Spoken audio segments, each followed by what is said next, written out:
Right, so real quick recap of like the things that are important to know before we get here.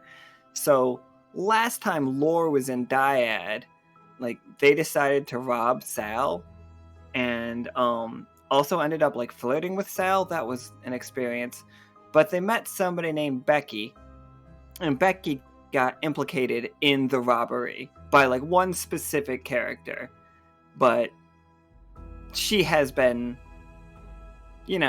blamed a little bit, not a ton, not with any actual proof, but she's been like dodging around the Linkertons, who are the police force of Dyad. Also, the festival that happened on Friday, has ended and everybody is heading home. But before they head home, a lot of people want to visit the Silver Thimble. So, as of right now, we are the Silver Thimble is inundated with tourists from all over the world. But that is what is happening right there. And if Nika wants to move the screen, I will introduce the players.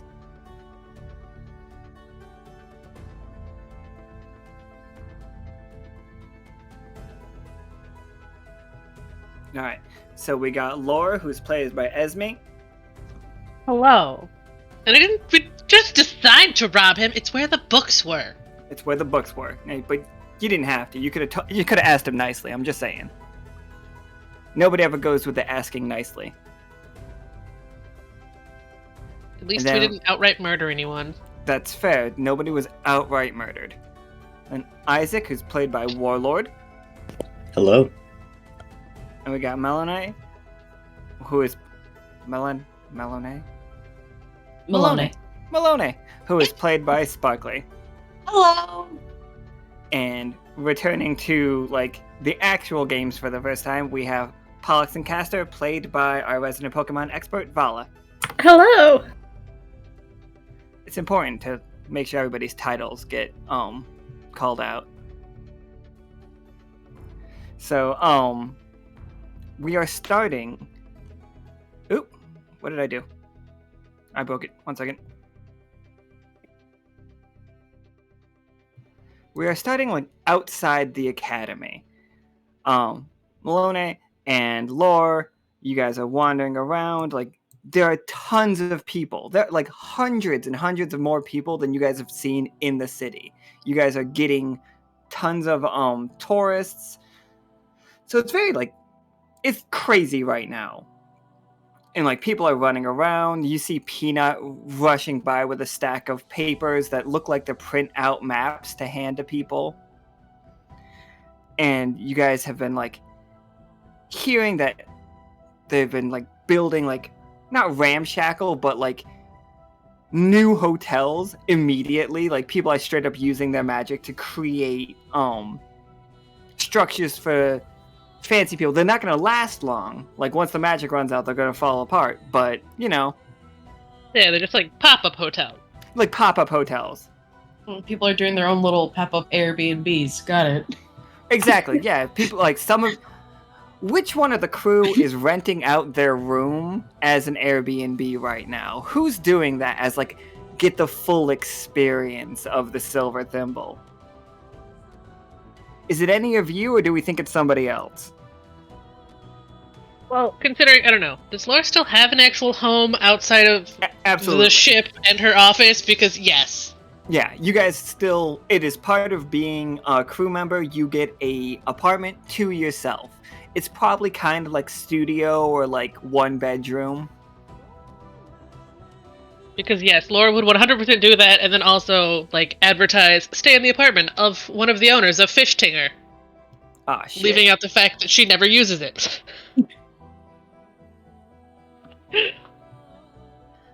So, Charity has her own. Everybody has your own. If you are part of the crew, you have your own room. If you are sharing a room with somebody, you are doing that willingly, and that is your own decision. Nobody is forcing you into that.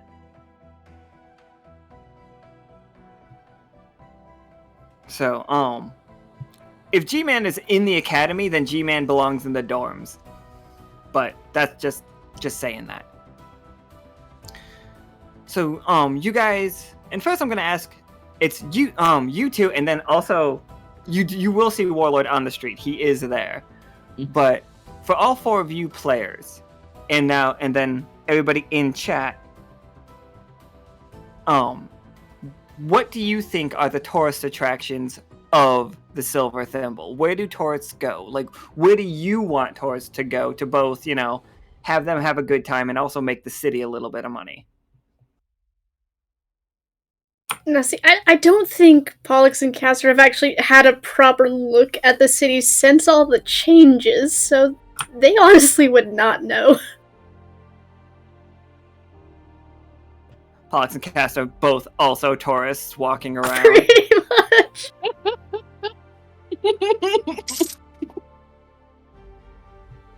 Absolutely. Where does Isaac go? Like, what's Isaac's, part of the city that he enjoys? And if a tourist came up and asked him what they should go see?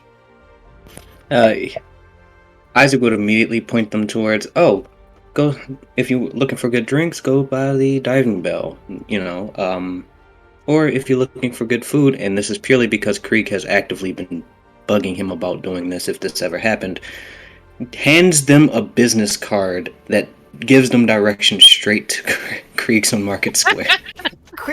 The funniest thing about Krieg's at Market Square is I don't think there is a Krieg's at Market Square at the Silver Thimble. We know there's one in Dyad, and they were building one in Hymnal. But we have the secret recipe that's outside of the Silver Thimble. They could take a ferry to get there. But there is not a Krieg's at Market Square in the Silver Thimble proper. I think that's what makes this even better.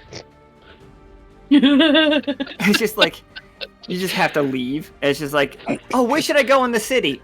You shouldn't. And hands him a business card. You shouldn't. Get out. Just fucking leave.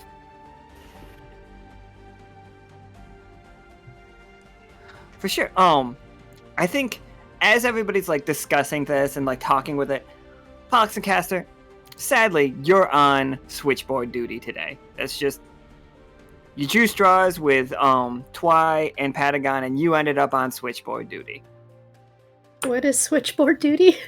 Switchboard duty is so we've got these radio towers up, and once in a while, we'll get calls. I'll actually move your character for a second. Oh, no, you can. Yeah. There we go. Now you can be more on frame. Or in frame. But,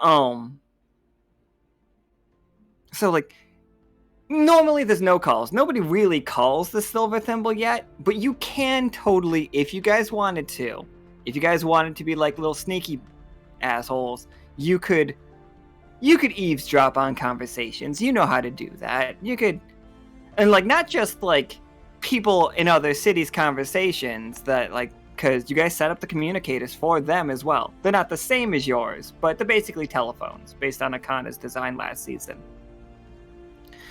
But if you wanted to, I would definitely say the communications department can kind of hack people's phone calls to listen in. Excellent. But, Pollux and Castor, what's it look like when you're at your job but with absolutely nothing to do? Are you folding little origami things? Are you throwing food up in the air and trying to catch it? Are you just writing your own novella? What's going on? That is a good question. Yeah, you got a jar of paper stars on your desk? Probably, yeah. They would probably, on one of those stations trying to, tune into a radio station just so they have some music to listen to. Oh, absolutely. So as you're tuning to a radio station, it's it's not on the same thing as you start to see, a blinking light. And, Patagon and Twy have not introduced you to this new system enough that you're not 100% sure what that blinking light means, but it might mean a phone call. Yes, they're gonna investigate to see what this blinking light's all about.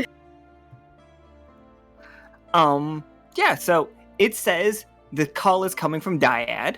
I'm not sure if Pollux and Castor have been to Dyad yet, or if anybody's given Pollux and Castor the rundown of what Dyad is. I'm pretty sure they have.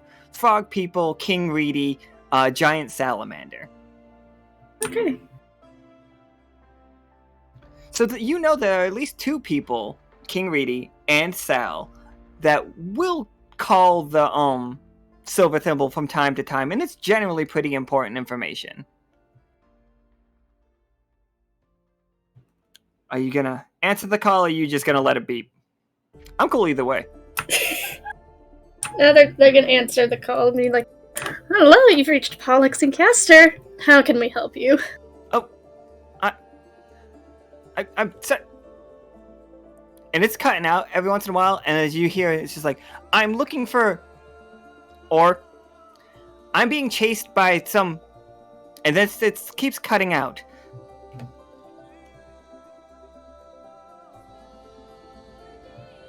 Now, if you would like to try to fix the machine, I will definitely let you make a roll to see if you can make this communication better. Unless you can just straight up tell me how you make it better, and then you don't have to roll.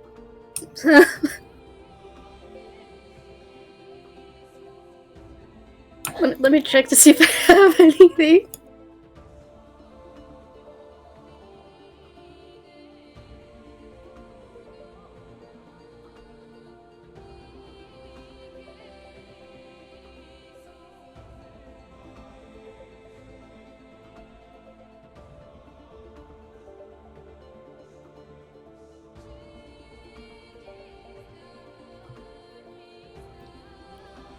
Do you want to fix it, or just... Yeah, I'll have them fix it, because I don't think I have any, like, sort of skill in general that would help to fix it any other way than just straight up trying to fix it. Sure. Like, give me a 20-sider.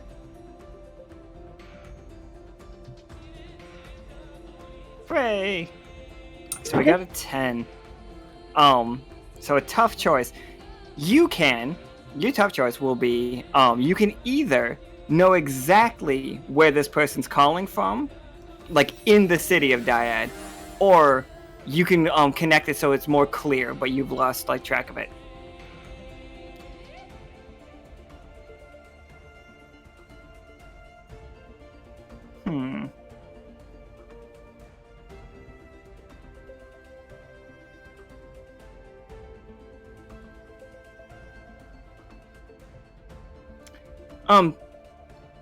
So yeah, with a success, I will say that like it just comes through just clear, and it's just like hello, and like you hear somebody like tapping their receiver. The hello. Nice, you're coming loud and clear now. How can we help? Excellent. I'm looking for Officer Lore, I believe her name was. You can tell that this is Becky. She knows who I am, I'm sure. I'm pretty hard to forget, and you hear her like nails clacking against the phone receiver as she's talking. And she's like, they owe me a favor, and I'm calling that favor in. Right, very well. I believe she's out among the silver thimble, but we can do our best to locate her and pass the message. Absolutely, you can pass the message. That's very fun for me. I know what's gonna happen now. Alright, Pollux and Castor. The message that she is trying, like she's, Becky's just like, and who are you? I can trust you, right?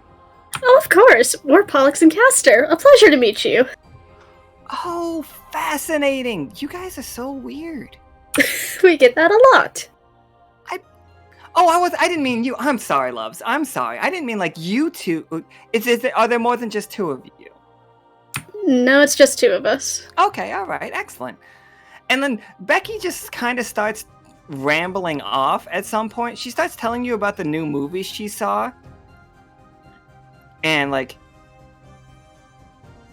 because like she saw a movie where somebody had split personality disorder, so like they kept calling themselves like we and like that. And she's wondering if that's what's going on here, or are you two actually 2 different people?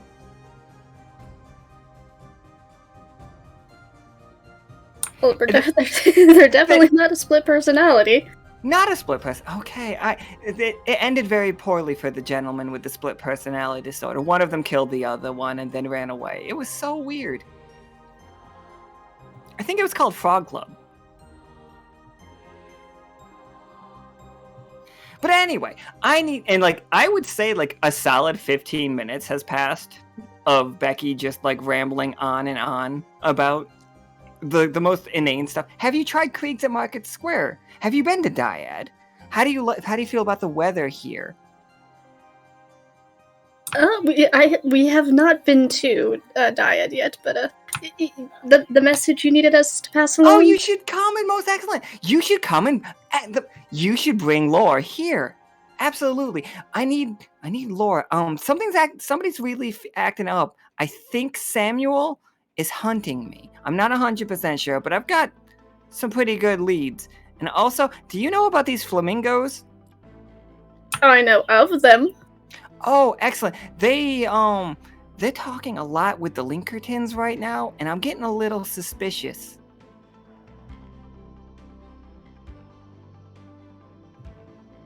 So if you could tell Laura to come in to Dyad, meet with me. I will be at Krieg's at Market Square. You can't miss it. It's delicious. We'll eat lunch there before we start our mission, or whatever it is we're gonna call it.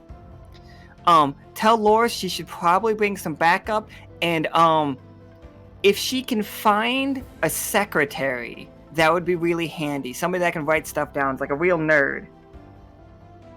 Very well. Oh, thank you, Pastor and Pollux? Pollux and Castor. Pollux and Castor. Excellent. So she's just like, okay, I gotta go. I will see you for lunch today. It's gonna be a delight, my dears. And she hangs up. Well then, I guess they are gonna go. I mean, it's gonna be weird because they're essentially abandoning their post, but they're gonna go find Lore. I do love the idea of just like, no, they stuck me here, but somebody else told me to do something else. I'm leaving.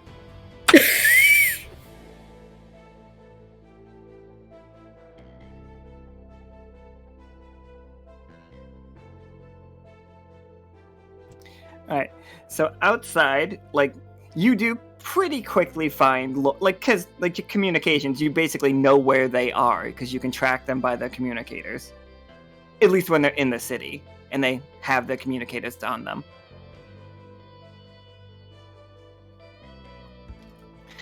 So, you do see these three. What are you three having a conversation about right now, though? Like, because you guys are if not surrounded, like, with, like, tourists, there are a lot of them, like, staring at you guys from a distance, like, whispering, like, is that a skeleton? It's just like, I don't know. It's just like, they don't travel that far outside of Belltown, usually. And look at that. Is she like a fish? That's crazy. I bet she's from the Celestial Sea. And then they look at Isaac and they're just this, like, fucking nerd. That's not what they say, but What they think. But they think it. One of them tries to give Isaac a wedgie. He doesn't realize he has a kick me sign on his back. Can I peer over, see it, and then just discreetly take it off? Yeah, for sure. It's all like, oh boy.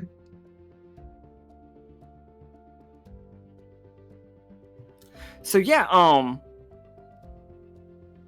you guys are being awkwardly stared at. Laura's just gonna smile and wave. And I need to be I do need to be very clear about the kinds of people. So, like, you might think they're just human tourists, and some of them definitely do, like, look more human than others. But there are definitely some people from, wherever, Cass is from. And Cass, I believe, has mentioned he's from Dry Docks. So, like, you see multiple people with 4 arms, and, like, they've got the blue, but they don't all dress up like cowboys like, Cass does. And, like, some of them are wearing very... What's the word I'm looking for? Like, Southern debutante vibes? Like, really dressed to see the Kentucky Derby situation. Oh, Southern Belle looks. Southern Belle, that's what I was looking for. Yeah. So yeah, they are walking around with parasols and long dresses. And there are just straight up animal people. We have discussed the fact that cats as people are just a thing. There are some salamander people, both the fire and the newt kind. And there's many frog people. And there's some flamingos walking around everybody. There are definitely flamingos in these crowds. Also, blue otters, and some of the folks from Delve are here, which are large onis with, like, their skin can go anywhere from very pale blue, like, so pale it's basically white, to all the way that it's just, like, nighttime, like, midnight blue colors. But they're all covered in intricate tattoos. And also there's some finger dogs walking around. Nobody panic about the finger dogs. One of them is horny, but he doesn't have a name. Anymore. He lost his name in a bet. But also there are people from Gibbet who are wearing like diesel punk looking gas masks that are modeled after animals. Some of them are like wolves, and there's others that are just like elephants, and definitely like a lot of birds. They really land on the birds a lot. I'm gonna be looking at the Onis going like, oh, this is one thing that makes me kind of miss having fleshy parts, tattoos. I had a couple when I was actually still alive. What about you, Lord? Do you have any tattoos? No, I don't have any tattoos. Well, I have one. Yeah, I have one. I was like, Laura has a tattoo, right? It's the 8-ball one, yes. right? It's the No, the 8. Well, I think it's an eyeball. Oh, it's the eye, yeah.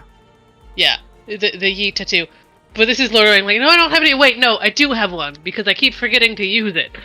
I keep forgetting about it because I was passed out drunk, and then Laura like shows her tattoo. Nice.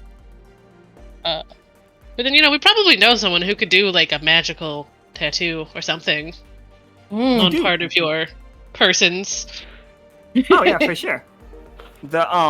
You guys met Mai in a game last week or the week before?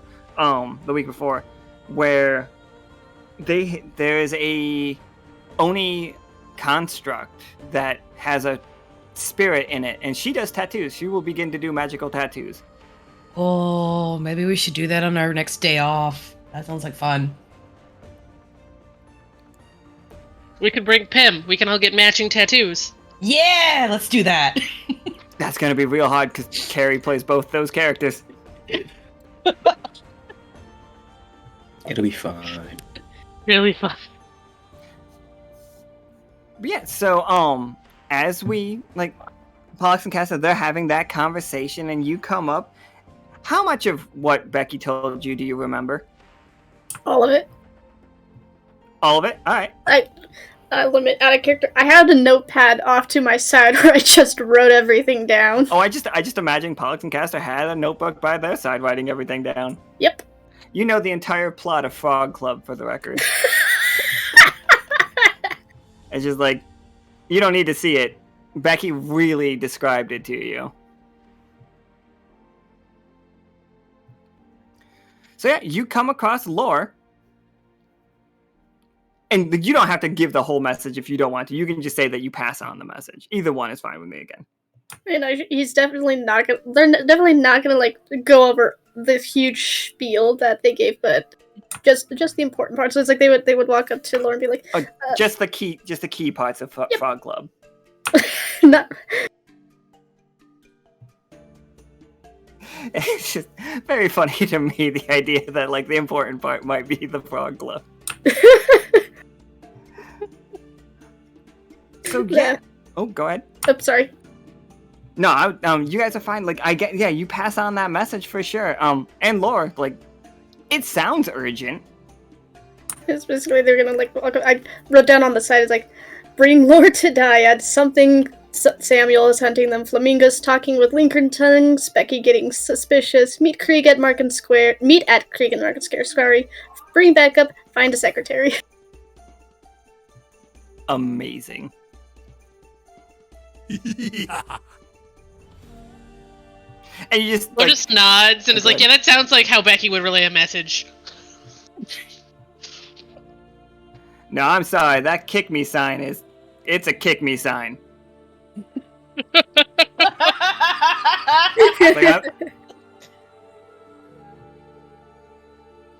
Yeah, the kick me sign is like it's a prank. It is a kick, and because if you put it on somebody, they basically have provoke whether they want it or not.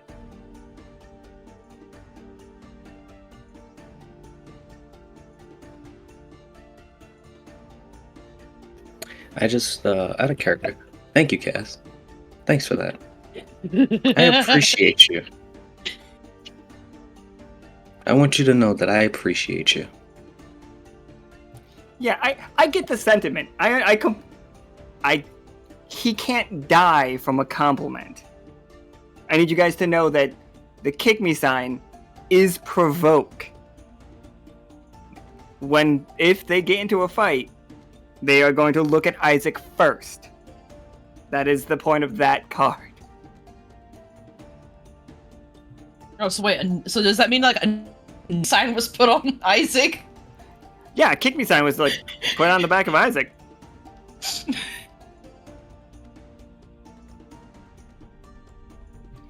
But yeah, oh, sorry. So yeah, you get that message. Everything that Castor and Pollux just said, Laura, like, you get it.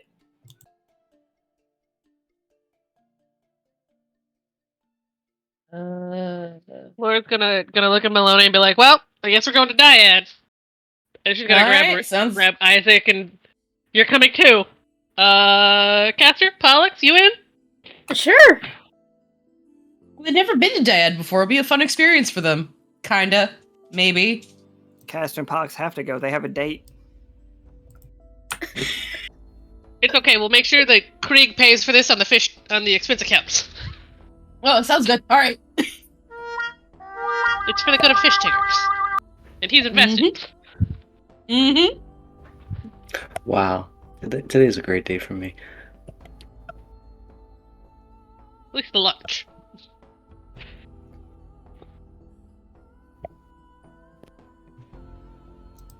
Alright, there we go. Alright, so you guys are off to... I was going to start you on a different map, but this is the map that makes that, honestly, the most sense. I really got to figure out how to get my push to talk to not be on a button I actually use.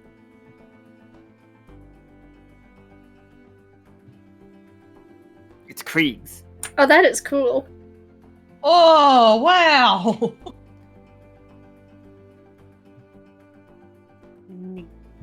So yeah, we are at Krieg's at Market Square. And it has taken a step up, like it is now a GIF. I forgot where I put my Becky token. Guys, we have production value. Look at it. Oh shit! Amazing.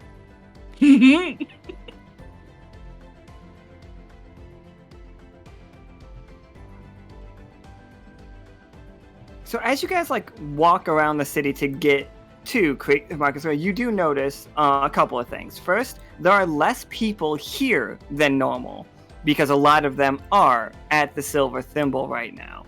So the streets are nowhere near as crowded. In Krieg's at Market Square, you don't even have to wait for a seat. They can just get you right in.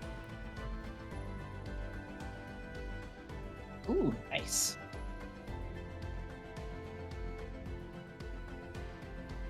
Here we go. Did I not copy her? God damn it. Oh, there she is. Oh, Becky, I've missed you.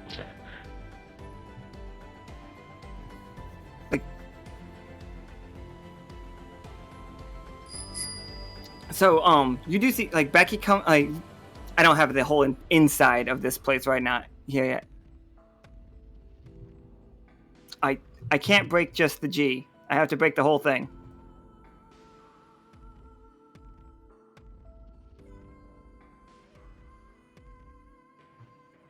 That's as close as I could get. Cry. It's like I did it. He did it. He fucking did it.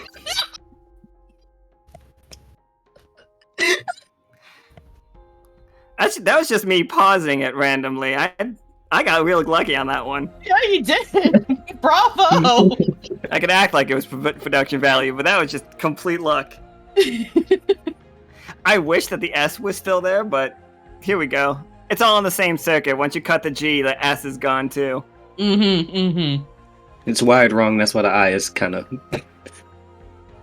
Are you saying that Krieg would go through, like, he would penny pinch and get a shoddy electrician?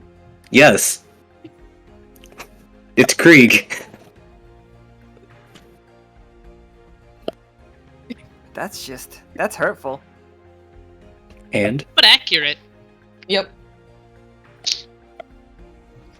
Alright, so you guys all go sit down with Becky. I actually did not just make this one. I made it a little while ago for the one of the Fiasco games. We just never saw it. So Becky has, like, again, frog woman. I think she has a blonde wig on right now. It's just you can't see it in that picture for her. She's wearing a nice pink sundress situation.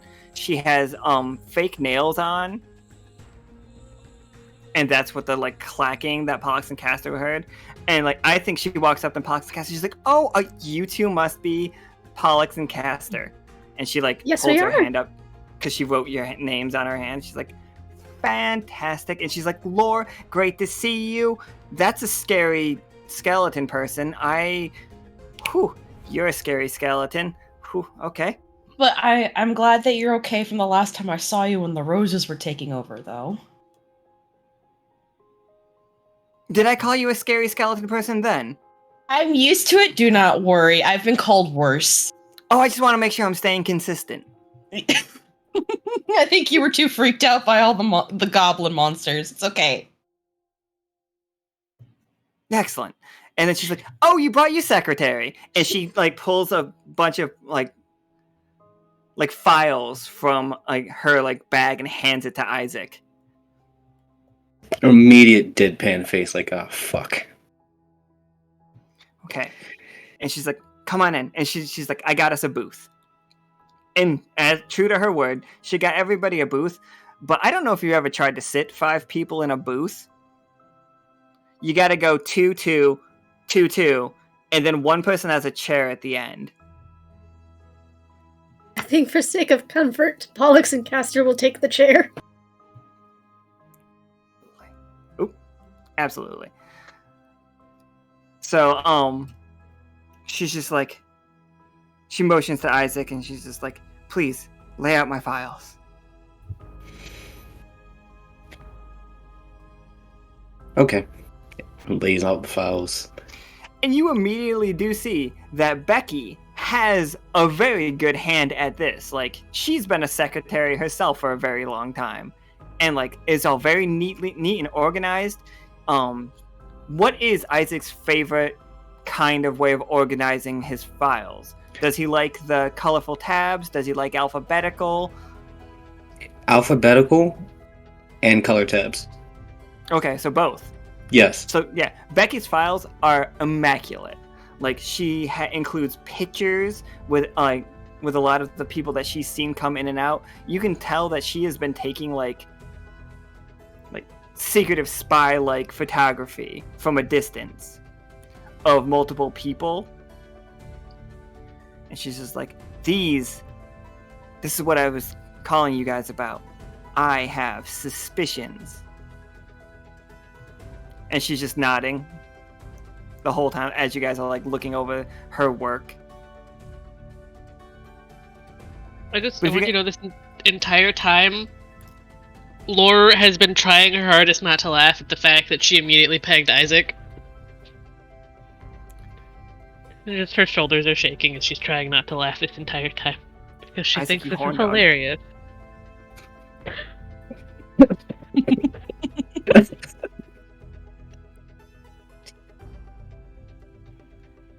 So, like, as you go in there, do you have any questions about this stuff? Like, whatever you ask, I will tell you about the papers that she is setting out.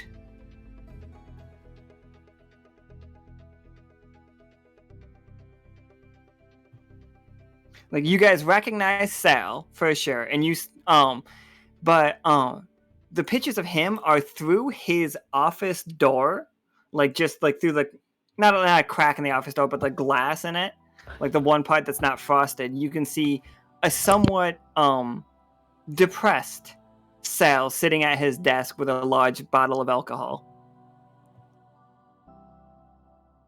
How long ago were these taken? Depends. The one of Sal, and she posts to Sal, that was right before the festival. These ones, and she puts like 3 in front, are the newest ones. I just got those developed today. Like this was from yesterday, and those 3 pictures are, you see the. I'll actually show you. Oh boy. All right, so you see. Ignore yourselves in it. You're not there. You see this building, and going into that building is, you see a very well-dressed flamingo is being greeted, and inside the door you can make out a gas mask, but you can't tell like exactly what it is. He is being let in. Okay. And that's one picture. Then the next picture that she thinks is of interest is she's like, okay. And then I followed him in, and then I saw this. And it's a picture from outside the that window there. So just spin the camera basically. And then you see like folks from Gibbet talking to some of the Linkertons. I know, sorry. This is Samuel, the head of the Linkertons. This guy you do not know. And this is Rudiulf. We met him. Well, you guys probably don't know him, but that's his name. He's very well dressed, Flamingo. Mm-hmm. Do I recognize the other 3 from Gibbet? You would recognize the one in the center as Lithium. Like, multiple people have met Lithium. The other 2 would only be... No, I think only Twy and Patagon might really have had more information about them. Okay. What was the third picture? I forget. Oh, the third picture was a picture of this library. I'm sorry. And again, you guys aren't there in the picture, but like, it is a picture of that library, and you do see somebody, one of the... You know what? I'm going to change it. You're going to see this guy.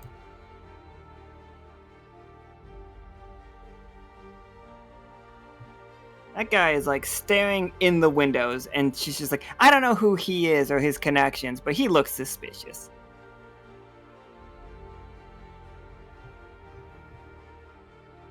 Mm.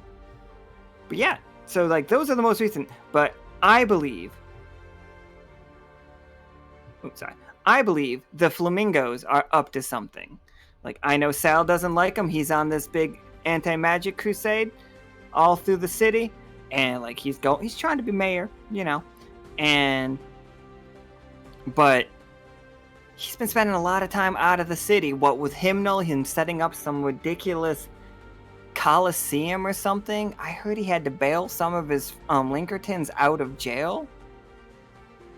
Like, they were caught red-handed trying to rob Hymnal. That's insane. Mm-hmm. But I suspect a coup, and she points to the picture of Sal. I think he's going behind both Reedy and Sal's back.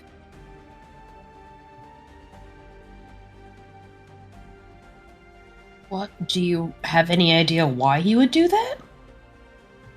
I suspect he wants power. He sees Sal in a moment of weakness. And don't get me wrong, I like Sal. We all like Sal. Like, you know, he's an all right guy. Fine mayor. He's always been generous with me. And I don't want to have to, break in a new mayor.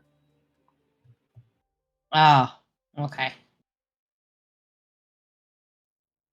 And I was thinking, since you guys are like heroes or something, like they gave you guys a holiday for saving the city. Which they did. That canonically happened. It was called the Weast. And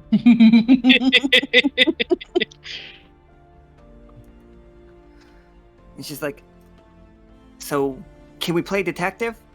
Like, I'm pretty sure I'm onto him, but like, I would like a second opinion before I take this directly to Sal. Looking over everything that's here, how directly linked? Like, are there any like really direct, clear signs? Like, yes, this leads to this. This all makes sense based on how she has it organized. Roll me a 20-sider.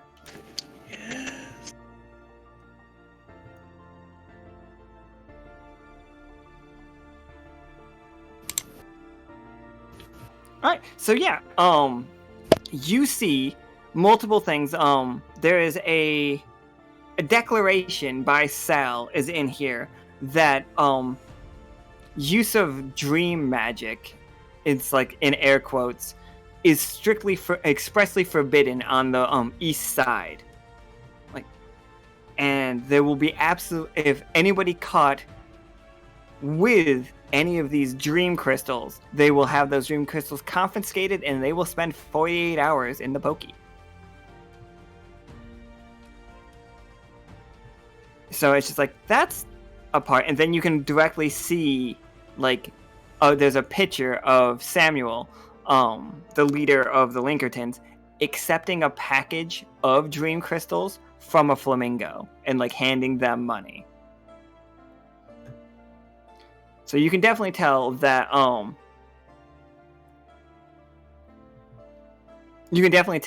Samuel is doing something that Sal doesn't want him to do based on that. Also, like, you see multiple receipts from the area around Gibbet. Not around Gibbet, around the Gibbet embassy that was set up in like the third game this season, for Dyad, and they are buying up a lot of land, and the deal is signed, Sal, but you have reasons to suspect that that's signature. Oh, sorry. You have reasons to believe that is not Sal's signature. Is it reason to believe in that it looks like the same signature exactly each time? Maybe not the same signature exactly each time, but it's more like there's somebody else smaller than him signing his name and trying to be as close as they can. Gotcha.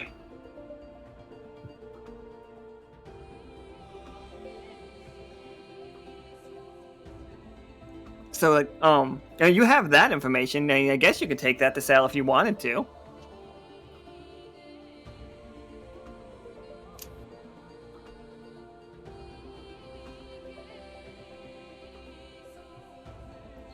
But then Becky also like points out the fact that recently there's been a large fire in one of the bars for these flamingos. Massive fire, the blackest smoke I've ever seen in my entire life. Some people said that they saw like, and she shudders a little bit. People saw monsters in those clouds and that smoke. Well, everybody in that neighborhood hasn't been able to sleep since. And she like puts down in front of you guys the documentation on like how everybody in that neighborhood developed like a ridiculously powerful insomnia.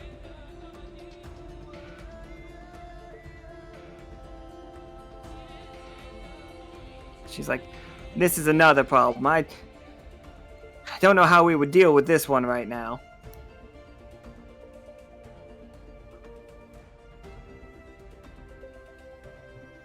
We can put a pin in that one. So she does. Like, she takes out a little pin and she just dip. Just says on hold. Well, I'm sure we have some people on the crew that might be a little bit more efficient dealing with that. We can just pass that along. Becky nods. She's like, yeah, we should really decide, like, so, do you all know a lot about the people from Gibbet? They have a rather large embassy, and it seems to be growing by the day.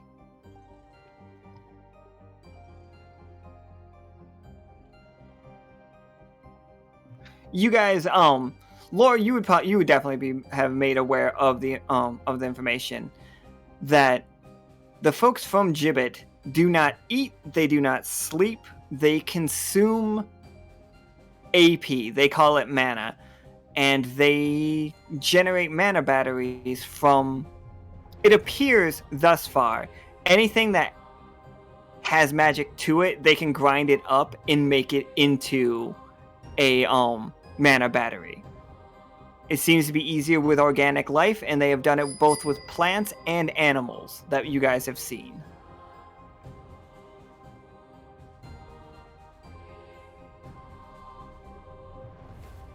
Laura Also- will Yeah, go ahead.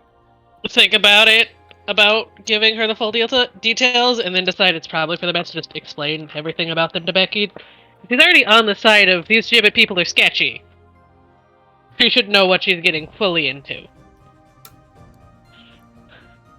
It's like, she nods, she's like, well, I'm not very magical, so I'm not particularly concerned with that.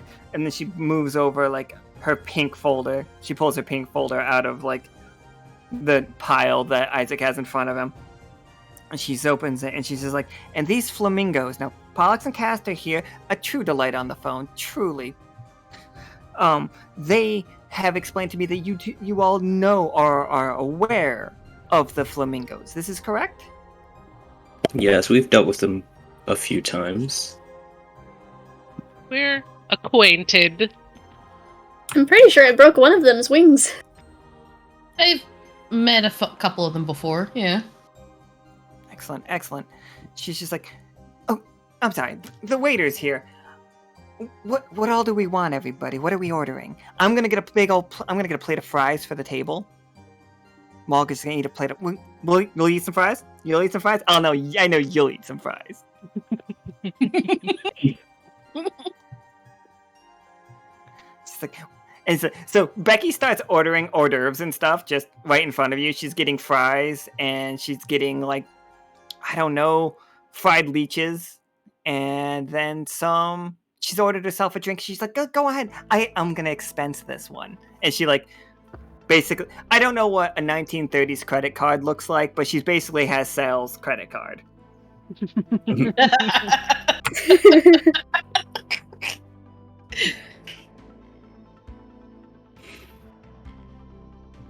It's like, so yeah, you guys tell if you want something from Krieg's at Market Square, because we have not established, other than falafel, what they sell at Krieg's at Market Square. You guys can make up an item.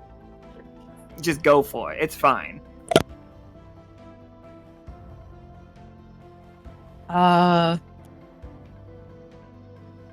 guess I'll get like 3 falafels, and I'll just act like, and I'll just put them in a box to go. Oh no, I'm bad at making up food, but they would probably get something with fish. Absolutely. They have amazing fish out here. So, like, she's like, absolutely, and the waiter's just like, the special today is a delightful river flounder. It'll be fantastic, trust me. You have no reason to trust this man. He works at Kree's. He works And for Michael Kree. Flex.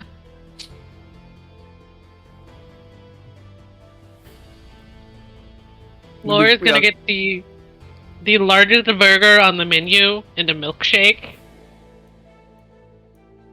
The largest burger on the, and she's like, and it just says, like, on the menu, the largest burger is the truffle special. What's a funny name for a milkshake, though? I think it's literally just the $5 milkshake because I like Pulp Fiction. Mm-hmm. So like they go away and like they come back with you guys' drinks, whatever they don't have Coke products because we're boycotting Coke products right now, everyone. They all look at you. Is Pepsi okay? And everybody knows that it's not, so they'll just bring you out water.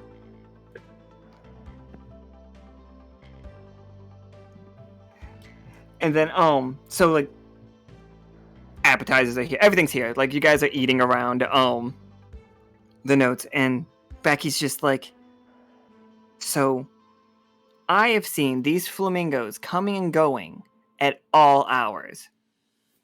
And she's like, I leave a gentleman's house at around, like, 4 in the morning. I see them. Like, they're on the streets. And I've seen multiples of them painting the lampposts. And she's just like, I got a little bit, and she pulls out a little vial, and it has some scrapings in it. And she sets it down in front of everybody. That's as much as I could get, though. Can I take a look at it? Oh yeah, for sure. I'm trying to see if I have any like abilities I can try to get anything off of this, but probably don't.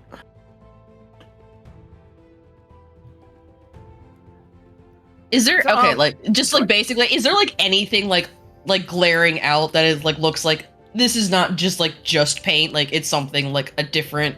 Oh, for sure, absolutely. Yeah. You there are definitely like little like sandpaper situation. Like what if you scraped off sandpaper kind of thing? Like they were basically painting like crystals onto the lampposts. Okay. If you give me a 20 sider, I can give you more information. Yeah, I'll give it a shot to see if this being that I am can tell what it is. Melinoe is the same as Lore. They are both reacquisitions, I believe. Mm-hmm. Oh yeah, with a 19 for sure. 19.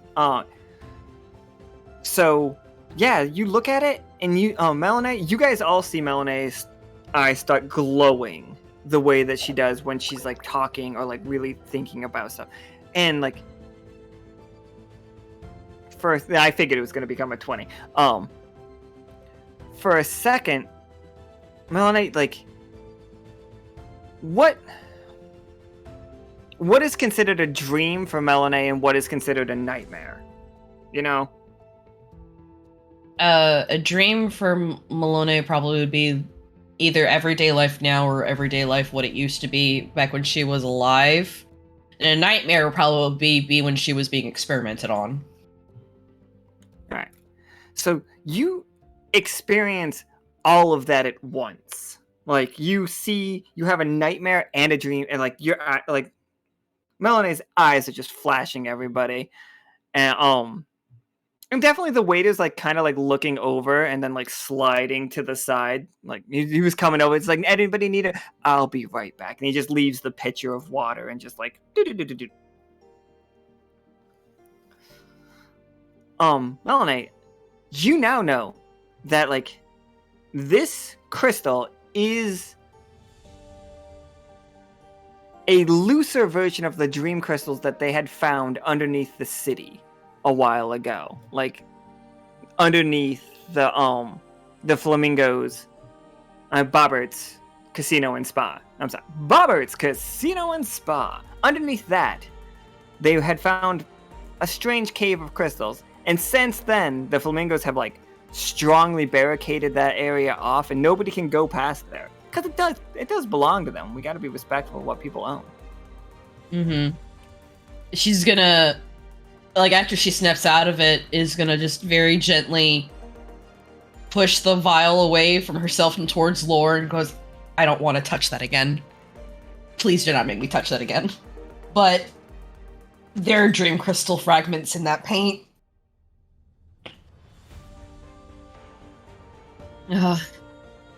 I have a feeling this is why people aren't sleeping.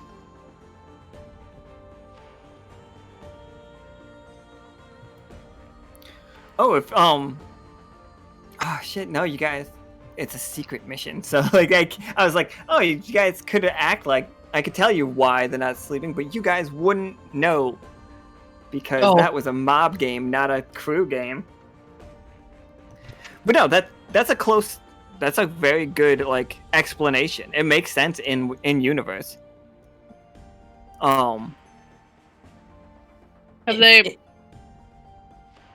Have they just been painting this in that neighborhood, in the neighborhood where people are having trouble sleeping, or have they been doing it all over? And she's just like, I mean, I've only seen them on this one street, and they do it very quickly. They try to make it look like it's not happening, but I see them. I always see them. But I personally get plenty of sleep. But I live in the northern part of town. This was happening near the. No. Fuck. She lives. God damn it. She lives on the east side near Sal's Tower. This happened on the fire happened at the north side in an upper class club. She saw somebody, her beau, her dalliance. He lives to the southern west side. They are painting on the west side. Oh, okay. So I got that wrong. But... No, it's still fine. Yeah.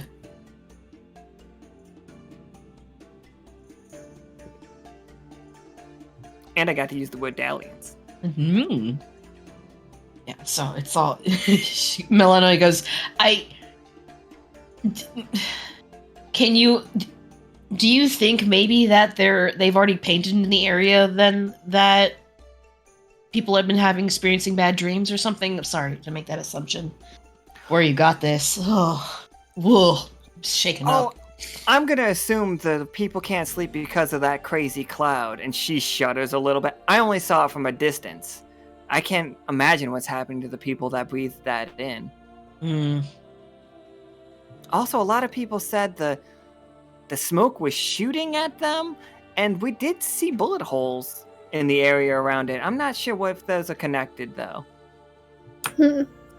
That'll be something to report another time.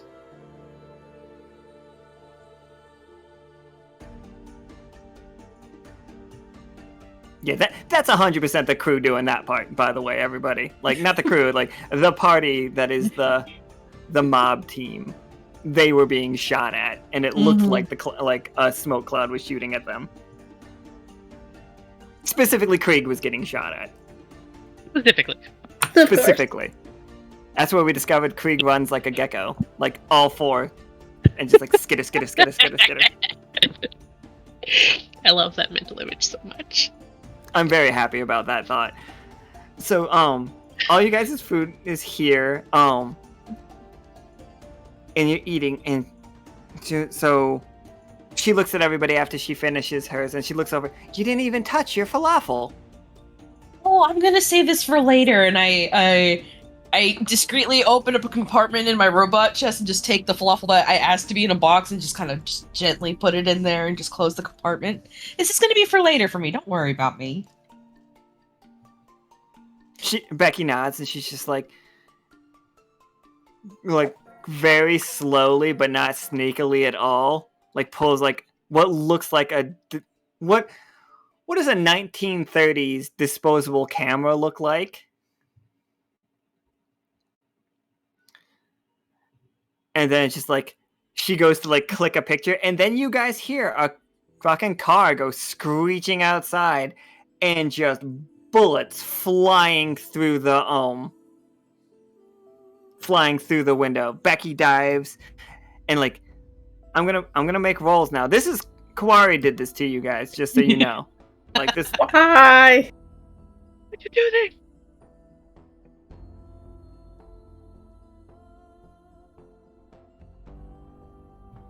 All right, so the bullets hit someone. We know that somebody got hit. Now, the easiest way of doing this would just be they saw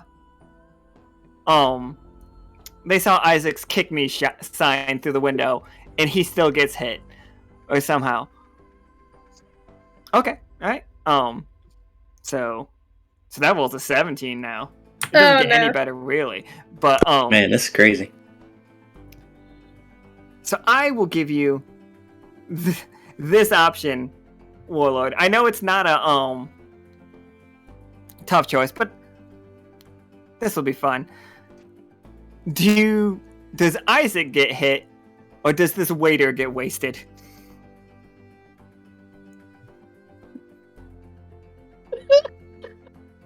Oh no. Oh no! Isaac gets hit pushing the waiter down so they don't get hit. This waiter's mask falls off. It was Stefan the whole time. Oh my god! I knew it!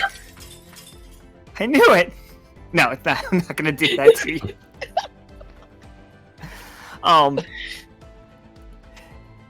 So you, yeah, so gunfire all over the place. Isaac, you get hit for 2 damage. It's just more or less a glancing blow, but it does take the kick me sign off of you. And, so yeah. Like, you guys get up and you see, I wonder if I still have the token. Give me a second.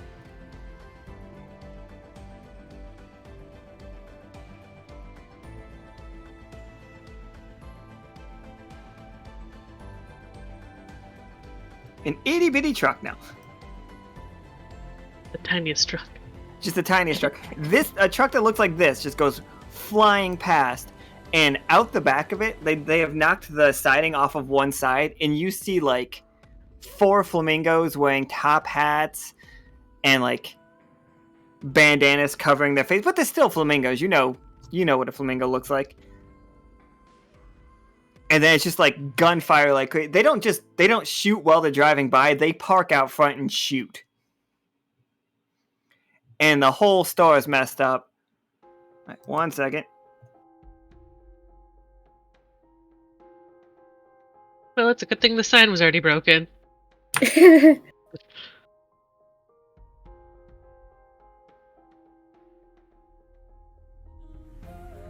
I'm actually working on that. No, it's completely off. There was no need for me to do that, but here we are. Listen, we have production value.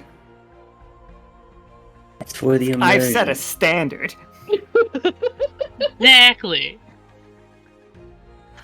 So you guys can stand up and fire back at them if you want, for sure. Or you can just let them peel off. That's completely up to you guys what you want to do. If this is like, when did cars stop being metal? I want to know that. I think all of these cars are pretty metal, like solid. But you guys have strong guns. You guys also have silenced guns now. I need you guys to know that. I was gonna say I wanted to cast shock on the metal car. Oh, for sure. Give me that roll. That'll be a delight. Wait, do you have to physically touch it, or is this the one where you shoot a lightning bolt out? Choose a target, creature, or object you can see. A bolt of lightning strikes it from the sky or from your hands. Excellent. Which one is it going to be? Is it from the sky or from your hand? I like the idea of the sky. All right. Give me that 20 set. Oh, it also says here, if the creature has metal connected to their body, it becomes molten, hitting them for an extra 2 HP. Oh, God damn it! That's oh a my natural god! 1. That's a fun natural 1. Oh no! Oh no! My first combat roll since coming back, and it's a fucking 1. But you totally fixed the sign. and then it just goes crazy. The lightning hits Krieg's instead of hitting the car, and there are tons of little explosions all over. All the light bulbs inside just start exploding. The flamingos start firing again. Actually, I'm sorry. That's the wrong way to do this. Your lightning bolt crashes right down on this car. Like, dead on. You hit it square on. But it doesn't do anything. Like, absolutely nothing. It's like it had no effect. And they then turn and look at you, Pollux and Castor, through the windows, and they are emptying their guns in your direction now. Uh-oh. So, like, Pollux and Castor, both sides get hit by a bullet. And I would say, like, in your shoulder, not like in your chest. You don't have to worry about, like, dying. But you're gonna take 4 damage from this, and then, like, the car just peels off. So instead of, like, wrecking Kriegs, I've added that they have null metal vehicles at this point. And null metal, if you guys don't remember, cannot be targeted by magic. And, like, if you set something on fire and it's just on normal fire, the fire still affects null metal. But if it's, like, magic coming out of your hand or magic being summoned down from somewhere, it doesn't have any effect on it. And that's where we're at. We've given them better equipment.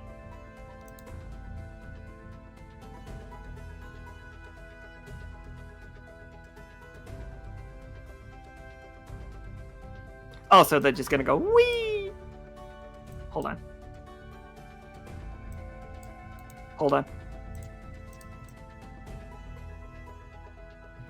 They do a wheelie. Okay, this is perfect, because I have something. Just for fun. Yeah?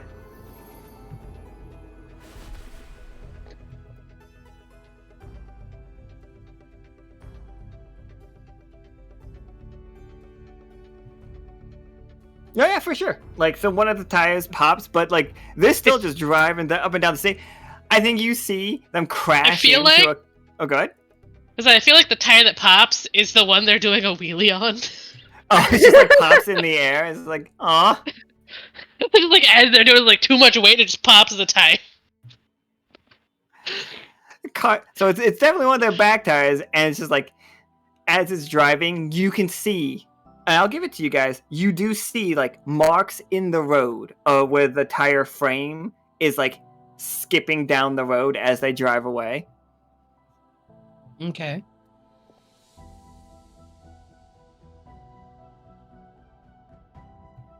But Krieg's is really fucked up. Like, there's bullets like, the whole place is just a wreck. Like, the waiter is trying to patch Isaac's wound. Becky is hiding underneath the table. Just double checking to make sure I have something written down right. You said I took 4 damage there? Yep, 4 damage. And Isaac took 2.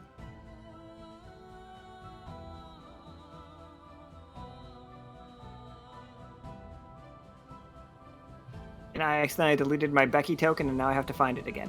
Oh no. Oh no. Lord's gonna look at the waiter and say, just in case I forget to tell Krieg this later, whenever he stops by to check in on the damages and start the repairs, let him know there's an easy track to follow those flamingos, because I'm sure he's going to want to find them. Oh, you guys aren't going after the flamingos. I feel like we have other... It's fine with me, either way. I feel like we had other intentions for this game. He's like, nah, I'm good.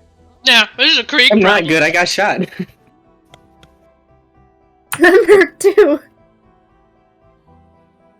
I'm gonna... What am I gonna do? I'm gonna hand... Yeah, I'm gonna hand this to Isaac.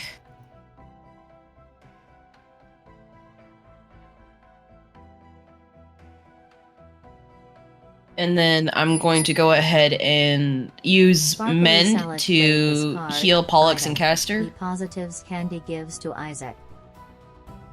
Sure. Not to top them up, like just to heal them at least for 2 HP. So Yeah, go right ahead. that brings me to 8 AP. There we go.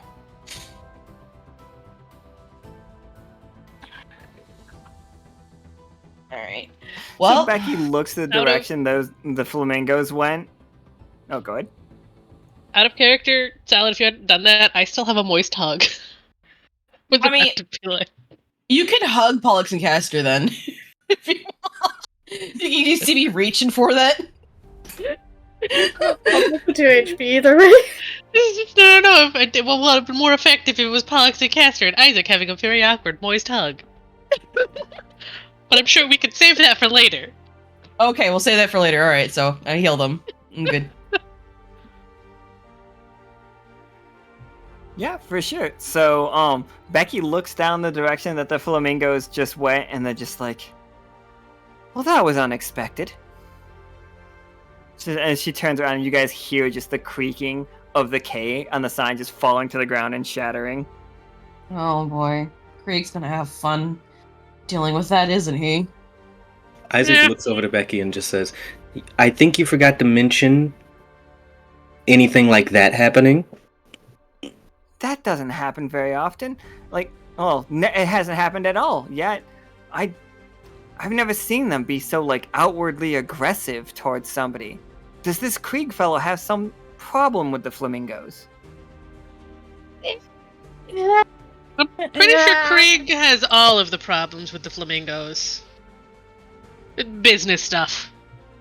She starts, like, writing, like, she opens up her file and starts, like, oops, I hit my laptop. She starts making a note of, like, Krieg problem with. Is there a particular flamingo that he has a problem with? I need to make a new compartment. There are multiples of the flamingos. I have met some of them. Do you know others? I know a flamingo named Billiam. Billiam. But we like Billiam. Billiam. We like Billiam. We like Billiam's Billiam. good. Okay. Billiam. Haven't seen him in a while. Is he big bushy sideburns? Is that one Billiam? Very much. The one, he has 3 daughters, I believe. He was in the city for a while, and she, like, checks through, and she writes Billiam over over the picture that you see Billiam and 3 of his 3 daughters walking into a building. And then Billiam gets out, and you see, she's like, he headed west last month. Deeply west. We haven't seen him since, but he made his way through that forest. And if you know about that forest, you know how much of a task that must be. I assume that he must be dead. Oh, I You doubt think Billiam's that- dead. I've seen Billiam come through a lot and survive. I'm sure he's fine. But no, Bobbert. Bobbert is the one Krieg has the biggest problem with. Oh, I thought you said Bobbert was the one that Krieg likes, and she crosses out like No. a heart that she was drawing between the picture of Krieg and Bobbert. It's like, oh, I'm sorry. We're gonna have to get a copy of that picture. So some of the reason. Linkertons have arrived on scene. The Linkertons are generally frog people, but they could be multiple people. Other people live here. 1 second, let me get you. I made it control as my push to talk, but then I realized that was a big mistake as well. I mean, I use control as my push to talk all the time. It's because I do a lot of copy and pasting. So here are the Linkertons. This one up here is Samuel, for the record. And they come up and they're investigating it, and they're just like, okay. Tape it off. And he makes eye contact with Becky, and he's just like, why am I not surprised, Becky? And he flips open his, like, little policeman's notebook. It's like, who are your friends? Everybody line up. Tell me who you are, what you doing here, what you saw. Ooh. He points at Laura and he's just like, I recognize you. You went to the movies with Sal that time. And he flips open his book. Did you ever call him back, by the way? I sent him a note, but I haven't had the time to call. I was thinking about paying him a visit, though. Oh, I wouldn't bother. Sal is much too busy lately. He's much too busy. You stay out of it. Stay out of his hair, as it were. And then he walks towards Pollux and Castor, and he's just like, all right. Cat people, check.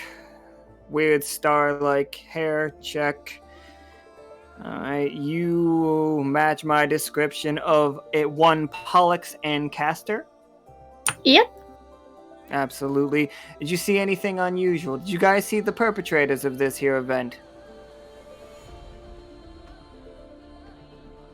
It was a truck full of flamingos. Yep, truck full of flamingos. And he nods, he's like, truck full of flamingos. Was anybody hit? And he looks at the holes in your clothes, but since you've been healed, I don't know if you still have like blood on them and stuff. I don't know if blood goes away when you heal people, is what I'm asking. Oh, yeah. And I would assume on the skin, probably where the wound was, but probably not on the clothes. It's just like, he does the thing where he puts one of his fingers through the bullet hole and like pulls your shirt a little bit. And he's like, anybody hurt, or is this just a fashion statement? We were shot earlier, but that's been taken care of. I believe Isaac is also injured. He looks over, he's like, absolutely. Show me. Turns around and points to the very obvious graze on his back. It's just a scar. Like, healed, but the scar is there. And he's just like, I take it, and he looks over at Melinoe, and then like looks over at you all again. He's just like, I take it, you've been using magic, then, to heal these wounds. I take it that was some form of magic, correct?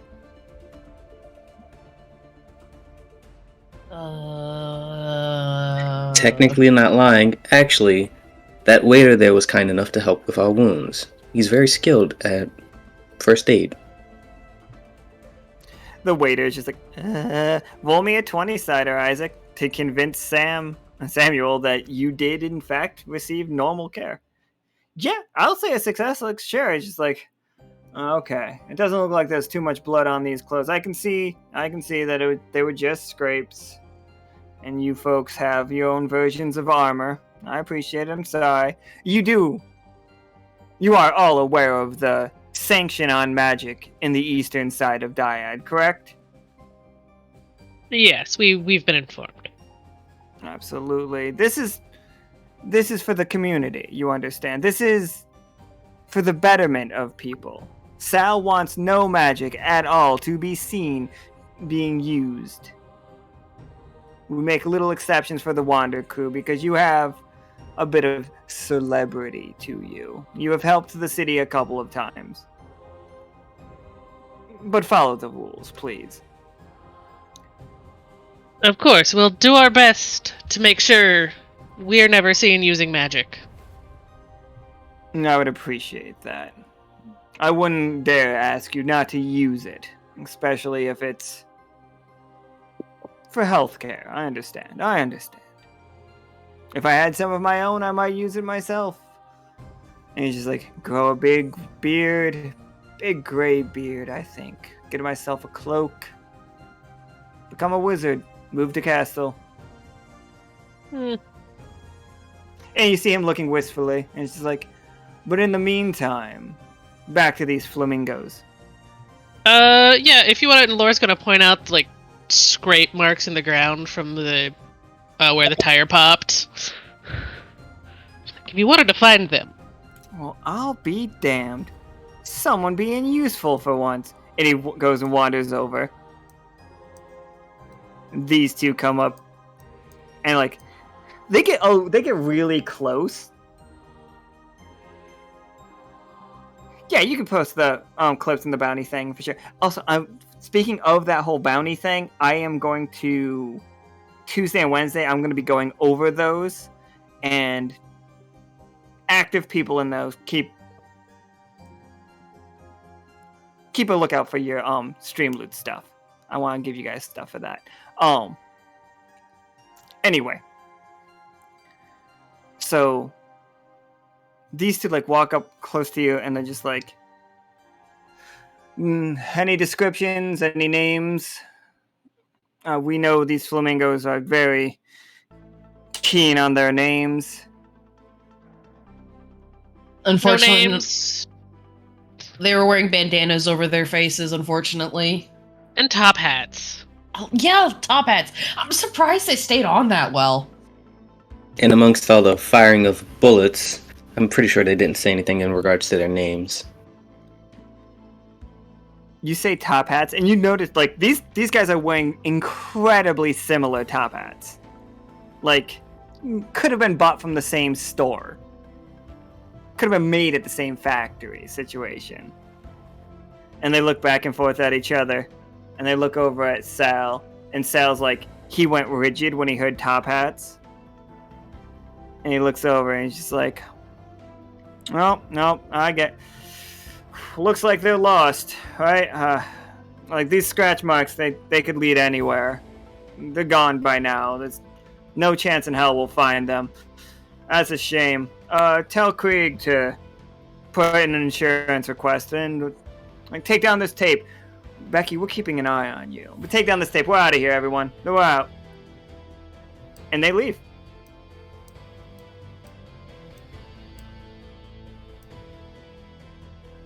I'm going to choose to believe that the two of them that look like they were backing up just like back up the entire time. Oh yeah, they moonwalked. Something about that didn't seem right.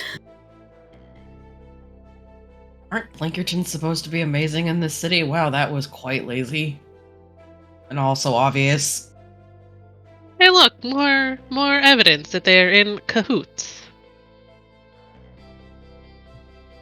You see, all of a sudden Becky looks up like she's scared of an owl. No. None of those yet.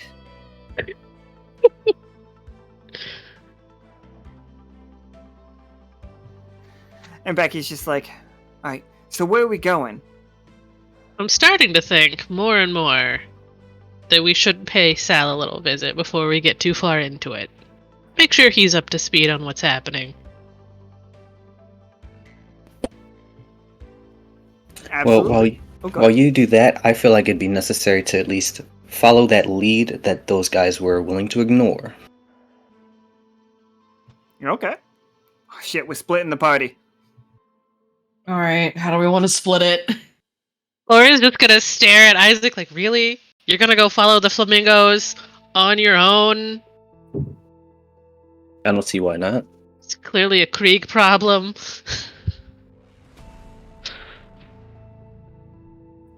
You know what? Sure, it's a Krieg problem, but it could also be linked to points towards the very organized folders. All of this. Which, by the way, Becky, do you have copies of these files that you brought with you today? Oh, I can only type so fast. Might be a good idea to make some copies. And when you have the time, though, I understand that you're very busy all the time. Just like, you expect me to write this all down again? I wrote it down once. It's right there. What happens if someone accidentally or purposefully destroys it? Are you planning to purposely or accidentally destroy my copy? No. Files? No. It sounds like you... And like, she like, What is wrong with some of you? It's not like that. She's just... We've had a few instances where we've tragically lost a lot of writing. She's like, I'm sorry. I'm a little high-strung. I don't get shot at that much. That's fair. It does take some getting used to. He seems used to it. And she points at Isaac. He's usually doing the shooting. Side eyes lore. Lore will side-eye back.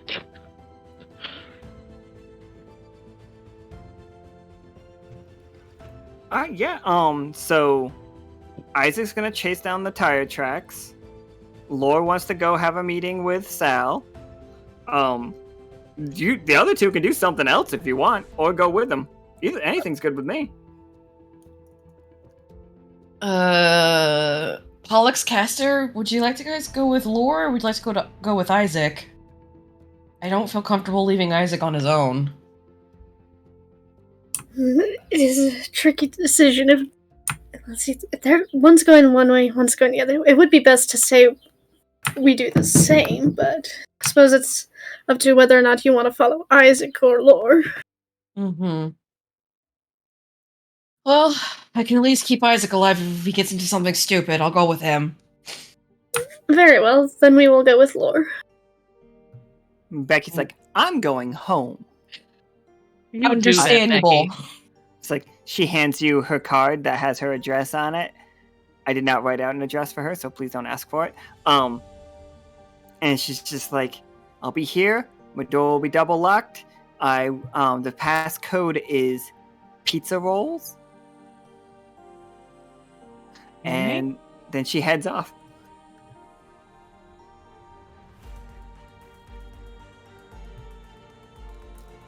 Alright, so 1 second. Let me hide two of you from one scene and then two of you from another scene.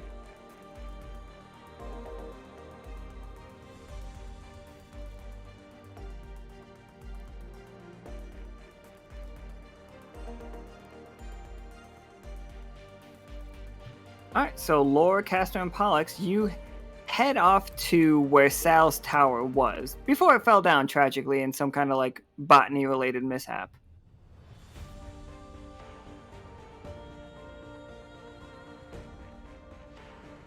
A tragic mishap. Tragic, but here it is now. Like, this is what it looks like now. Like, it is bigger, it is significantly more ominous. There are like gargoyles at the edges now, like looking down, like roaring and doing like all sorts of like, terrifying poses.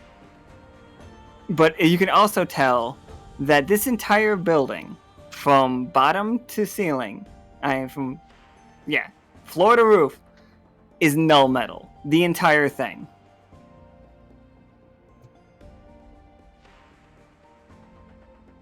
Like, well, not the entire thing, but it has a framework of null metal. Like, yeah. And it's like concrete and stuff around it or whatever, and marble for counters and stuff. But as you step in, if I could figure out where I'm trying to take you guys, here it is. As you step in, it does look very similar to the last one. Last time you guys were here, or last time Lore was here. And the concierge just waves you over. It's just like, hello, how may I help you? Hello. We would like to speak with Sal. He's just like, he looks down, he's like, oh, I'm sorry, Sal's very busy. He's very busy lately.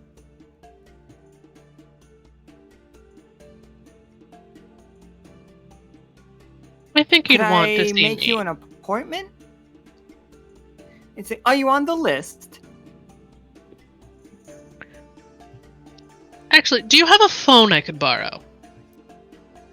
And Laura's gonna pull, because Laura still has the card Sal gave her.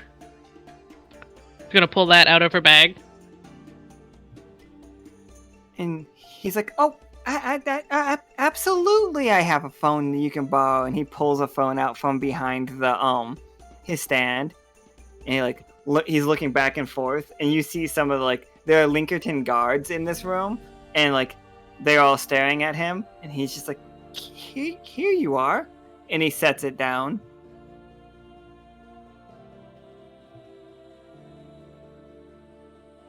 Pollux and Castor are very suspicious of these guards. Oh shit! You brought Pollux and Castor. He unhooked that the cord. Pollux and Castor. You saw it happen. You don't even have to make a roll for it. She just did it. So when Laura picks up this phone, it's just going to be a dead dial tone.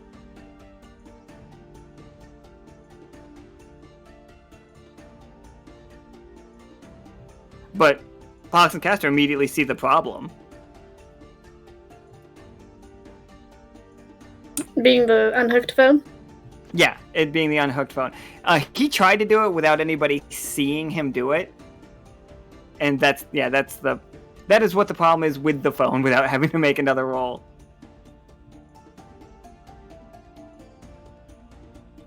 Well, Pollux and Castor are gonna... Well, Pollux is gonna clear his throat. They're gonna get a bit closer, and in a quieter tone, as to, not really bother the other guards, he's gonna say, is there any reason you unhooked the phone, or gave us a broken phone? Oh, I'm sorry. I'm terribly sorry. And he's not breaking eye contact with the Linkertons at the door, and he's just shaky handing, trying to plug it back in. But when you're trying to get an Ethernet cable into the something, sometimes it just doesn't quite go. And he's just I'm just, it doesn't want to go. Laura's gonna just reach out and steady his hand and just be like, you know what? Now seems like a bad time for this. Why don't we just come back later? And is gonna just kind of walk Pollux and Castor out the door. Oh yeah, sure, okay. And away from the Linkertons. Mostly because I feel bad for that guy and I don't want him to get hurt. Oh, I was gonna hurt him.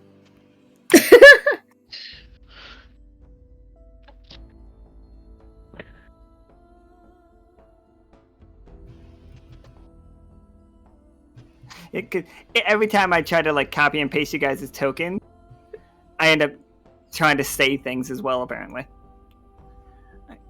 So yeah, you guys are outside that building. Something seems very off with these Linkertons. Yeah, there's just more and more credence to the whole coup suggestion. Laura is...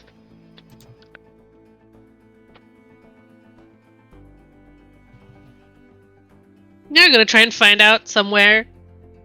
Go find somewhere to call Sal. Not use her flamingo phone.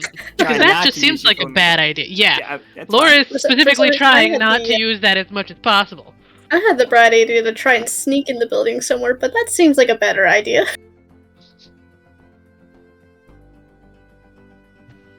Alright, yeah, so you guys go to try to find a phone. Melinoe and Isaac. So you two are chasing down the tire tracks. What's up here? And they go to they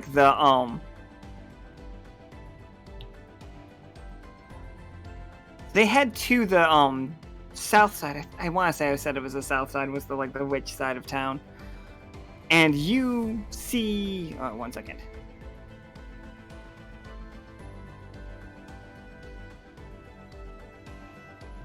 The tracks go right outside this giant mall. And, you see the truck has pulled into a garage. And, there is the tracks lead here. The door is pulled down. You assume that the truck is on the other side of this garage. The garage is connected to this giant mall, which is, again, pretty empty considering. There are still people here, still people shopping, but, but most of the people are at the Silver Thimble right now. Mm-hmm.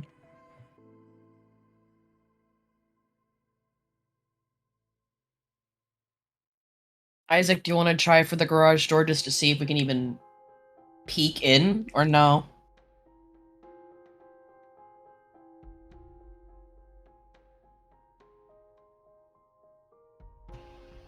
Isaac died. Oh no. I forgot I had my mic muted. Yes, we're gonna go to the garage door and see if there's any way for us to, like, peek in. Or if there's like a window nearby, that'd be great. Yeah, roll me a 20-sider. Oh, both of you, and we'll take the highest.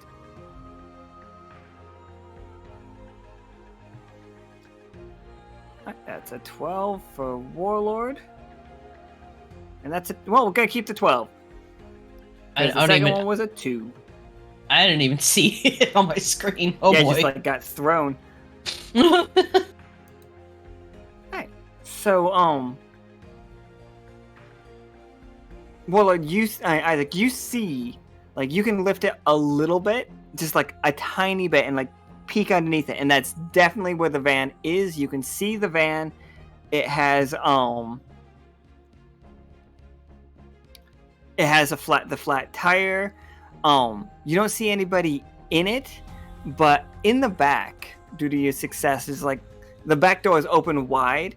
You do see just lemons and like boxes for lemons. There are no lemons in them anymore. They were using them as seats, and it just says Bobbert's Lemonade Stand on the boxes. Oh, I think the Pride already broke because is it still active? Because I don't know. I don't remember when Valla rolled the 1. Yeah, Valla rolled the 1 after the Pride was played. Because mine became 7. My 15 became a 17, and that 1. All right, so everybody. Also, you all took 4 damage in that shootout. By the way. I forgot that. What, everybody did? Everybody. Oh, And That's I how got- Pride works. And I got healed the 2. Yeah.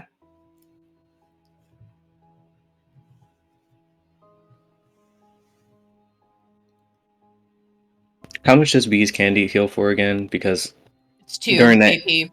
2. Well, 2. Someone played the Pride Backfire bingo card. Yeah, sure. Okay. So yeah, you only take 2 damage in total from that instead of the 4. But Beast Hey, Candy Alan. can heal for 2. Yeah. What's the but- side effect of eating B plus's candy? Because You gotta Isaac roll a did so. 6-sider. Would this mean I'm fully healed then? Mm-hmm. Awesome. So 5.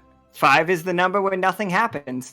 Hey, I'm sorry. Okay. I'm trying to get these people to eat your candy and fucking get the effects, but they I roll want you to 5 know this is the nonstop. this is the first time Isaac actually eats the candy. Any other time, he just manages to put it back into a little candy dish in our office. Everyone rolls a 5 with it. It's very funny, except for Tea Time. Tea Time has like Lady Tea Time is constantly under surveillance from B positive at this point. Like she always knows where she is. But then, so yeah, you have it. You know what it looks like? The packaging or the branding definitely looks like a Jamba Juice situation, for the record.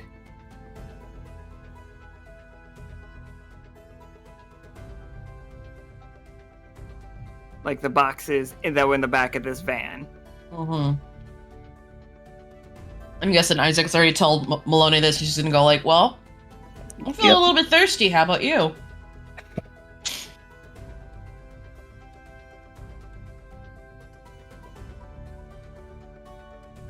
I accidentally have like 6 of the same map here for some reason. Okay, there it goes.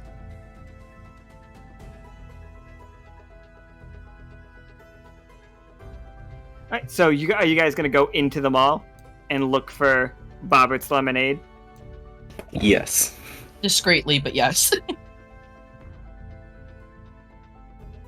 All right, so Lore and Pollux and Castor, you arrive outside the library. As you remember, Thaddeus most certainly has a phone that he should let you use. Perfect. We will go borrow Thaddeus's phone. We just have to hope he's not being silenced in a way as well. So inside, you see Thaddeus, who again is a cat. He's an old furry cat. He has a harness on his back that holds his books. And he walks around, he's just like, welcome, welcome. What can I... Oh, some of the Wander crew. How can I help you today? Are we looking for another book on botany?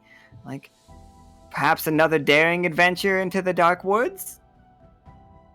Not today, Thaddeus. We just need to borrow your phone. Oh. Okay, it's right over there. Dial 9 before you dial out. I have 2 phones. Well, maybe if there's time once we're done, I may be looking for a new book. He's just like, always happy to help the Wander crew find books. So yeah, and you were just gonna dial the number that Sal gave you, right? Yes. Yeah. So after a second or two, it's just like the phone rings and you hear on the other line, Thaddeus, I told you, I don't have any more of your books. I don't know who keeps stealing your books. Hello, Sal. Nope. Why, hello there. I have to say, I'm sorry I haven't... Ooh, go ahead. I was going to say I'm sorry I haven't found time to call you. It's been very busy. I have been swamped myself. What with the designs on this stadium and the problems in Hymnal, I'm sure you've been made aware of the Hymnal situation. They don't Yes, like you I've that much. heard. Not you specifically. I mean the royal you, the academy you, the silver thimble. Yeah.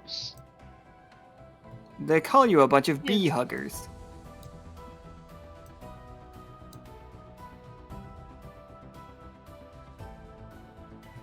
Yeah, I've heard that. I wasn't involved in what led to that, but... You know, it's what happens when you're part of an organization. One group does something, the entire group is considered culpable. Don't I know it? Oh, I'm in over my head with paperwork. It's just, I'm sorry. You must have called for a reason. What can I do for you today? Well, I was trying to stop by and pay you a visit. Oh, did you forget? I know the tower looks quite different from the last time you were here, I'm sure. It's this large... It's got a lot of gargoyles. We found it. We found it. It looks lovely. Honestly. And there was just how the stairs work? We had a slight problem with the, well, we tried to call up to give you a heads up that I was coming. But, your front desk worker seemed a little bit nervous about the Linkertons in the lobby. Had a little bit of trouble with the phone. I'm sorry. The Linkertons, my men, frogs with nice suits that I pay for and guns that I pay for, told you that you were not able to come see me. Well, we were told that you were very busy, and then, again, when we tried to call up just to check, there seems to have been an issue with the phone. I'm sorry. I need to set my phone down for a moment, if that's okay. And you hear the phone like get rested, and then both through the phone, and then Pollux, Castor, Isaac, and Melinoe, and Thaddeus, everybody hears it. it's just this what, and just like a slam, and you hear like the echo of like somebody ringing a giant bell. Like the whole city for a second shakes. Oh my. And it's just like, I'm sorry, you could come in anytime that you are available. I have made sure to make a note that you will be let up. Oh, perfect. Then we should be buying in a little bit. Don't mind the mess. Of course not. See you soon. And he hangs up the phone. And he definitely has one of those like ancient phones that has the really cool receivers that kind of look like two forks holding it up. Yeah. You mean the best phone? The best phones. Well, glad we got that out of the way. Like, you hear, like, Isaac and Melinoe, like, a lot of, like, windows in the mall are cracking, and, like, people, like, running around crazily. Oh, what was that? I don't know, but it did not sound good. Alright, so we will head over there for you two. And as, Pollux, Castor, and, Laura, as you walk down the city streets on your way, you do see a lot of, like, broken windows and, like, some cars. Like, there have been car accidents and, like, the steam shooting out of the, sewer vents, situation like that. Like, this place just had an earthquake. Laura's just gonna make a note. Send anonymous donation to city from Fish Tinger for window repairs. I'm quite shocked that a voice did this much damage. Oh yeah, if nobody told Pollux and Castor about No it. one. one told me. Very fun. So, Sal is a mixture of two characters, because that's how everybody is on this world. That from this world they are this way. At least a mixture of two.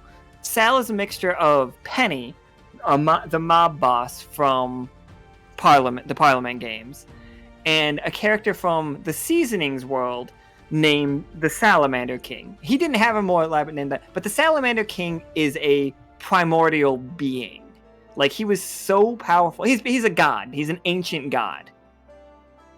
But now he's in a 12-foot tall frame, and he is so strong that I'm not sure if I put him up against the crew, if the crew could win. Like, in a straight fight. And this is why we're trying to stay on Sal's good side. Yeah, out of character, I don't think anyone has told Pollux and Castor this whole bit. And that's funny.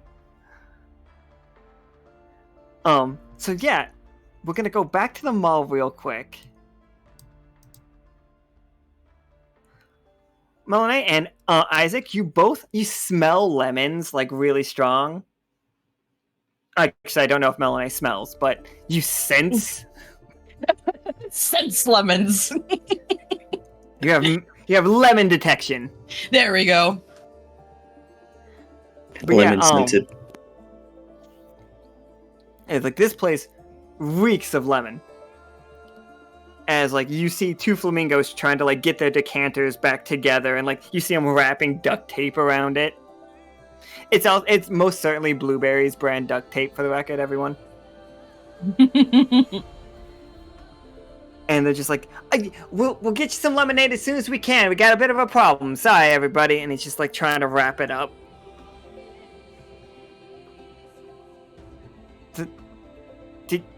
Did you need something else? We do sell lemon cakes. Ooh.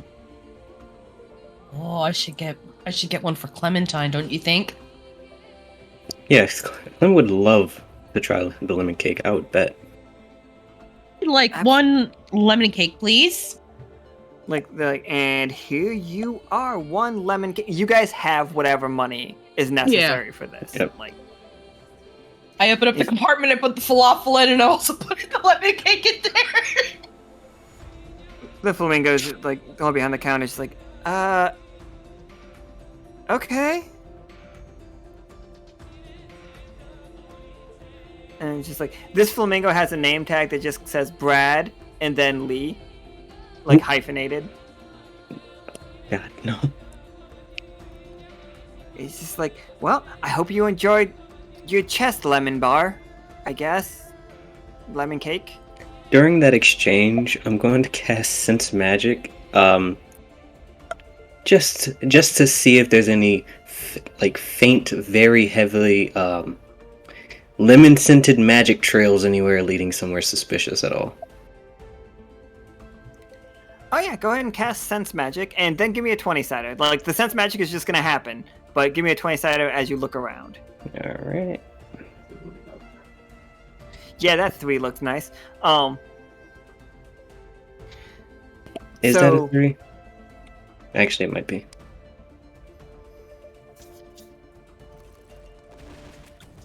I'm playing pinch hitter. Sure. One more roll. Pew pew pew. Wow, Nice. it's a 3. Nika's laugh from the other room actually told me what the roll was. Like, as I was taking a drink of my watermelon peppermint sparkling water, because I'm an adult. So I think what happens is, all right, 1 second.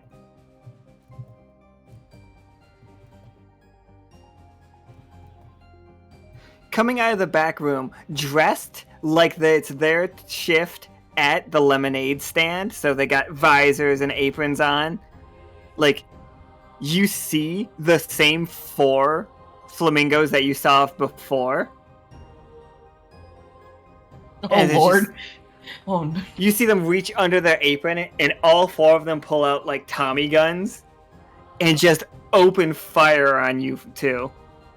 Like, I'm not making the attack roll right now. You guys have an opportunity to do whatever you want before, but just so you know, they are going to be shooting at you, all 4 of them.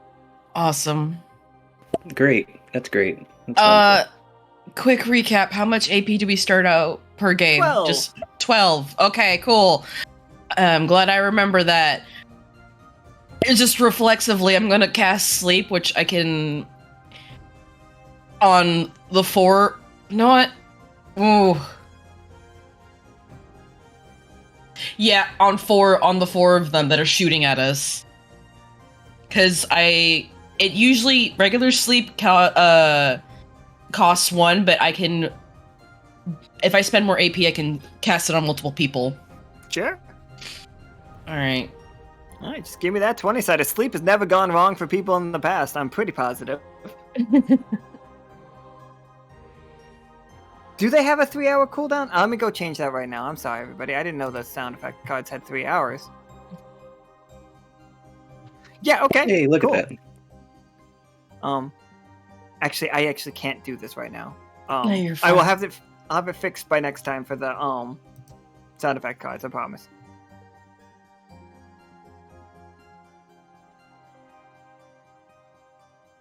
Oh, is the popping me? I'm so sorry. Wait, what popping? Oh, Sometimes I do not know. Feel like it's when Sparkly. So yeah, those 4 just like they come out and I they think Sparkly, it's maybe when you mute and unmute, it is a very subtle little like sound.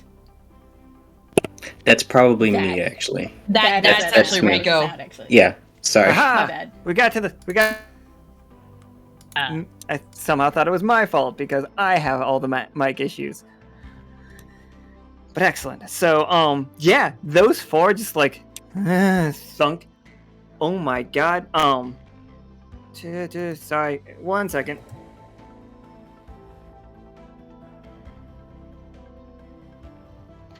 Oh, oof. That 2's bad news. Okay.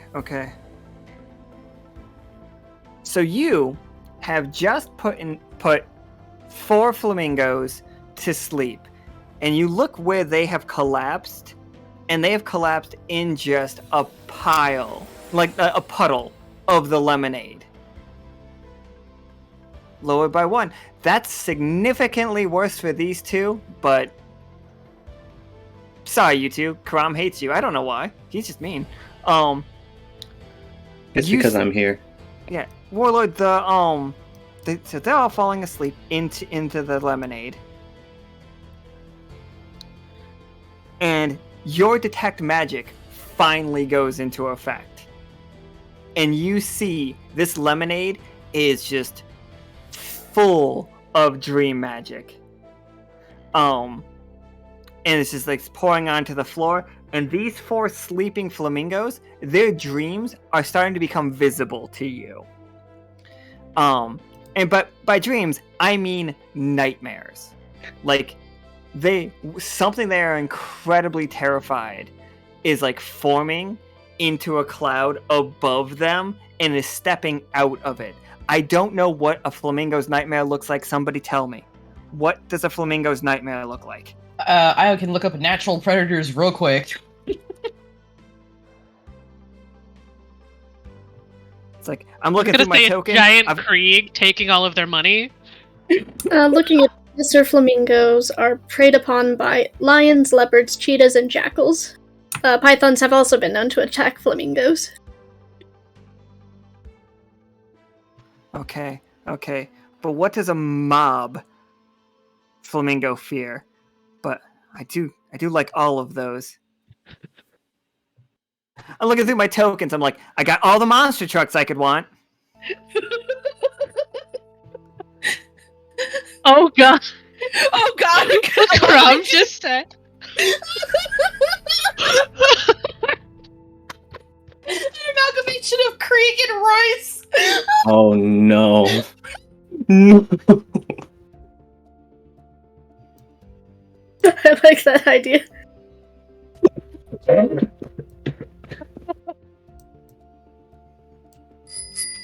He's so oily, everybody. Oh my god. I'm gonna say that it is like some kind of amalgamation of like, one of them is terrified of bodybuilders. Like, that's just what he's terrified of. One of them is scared of like natural predators, that like big animals, big game animals, just scared of it, like naturally, instinctually from the time of when they were normal flamingos. One of them is uncomfortable with his own sexuality, and I understand that. It's time to have a nightmare about that. Stefan is, in fact, the sexiest character we've ever came up with. Here he is. That one flamingo looked at Stefan and was like, I'm afraid of that. For so many reasons. I'm just going to answer Nika's question. Yes, I'm perfectly fine with that. And then the fourth one is the only one not having a nightmare. This is his dream come true. Giant murderous Stefan. Murderous being the specific descriptor in this. He's fucking full of rage. He like reaches down and he grabs the Tommy guns, and he is gonna like. He's not aiming at you. He's aiming at the people that are having the nightmare. He is about to kill 3 of these flamingos right in front of you.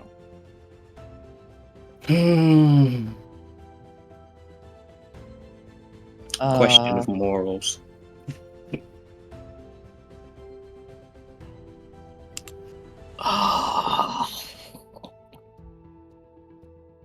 It is a question of morals. Oh my god.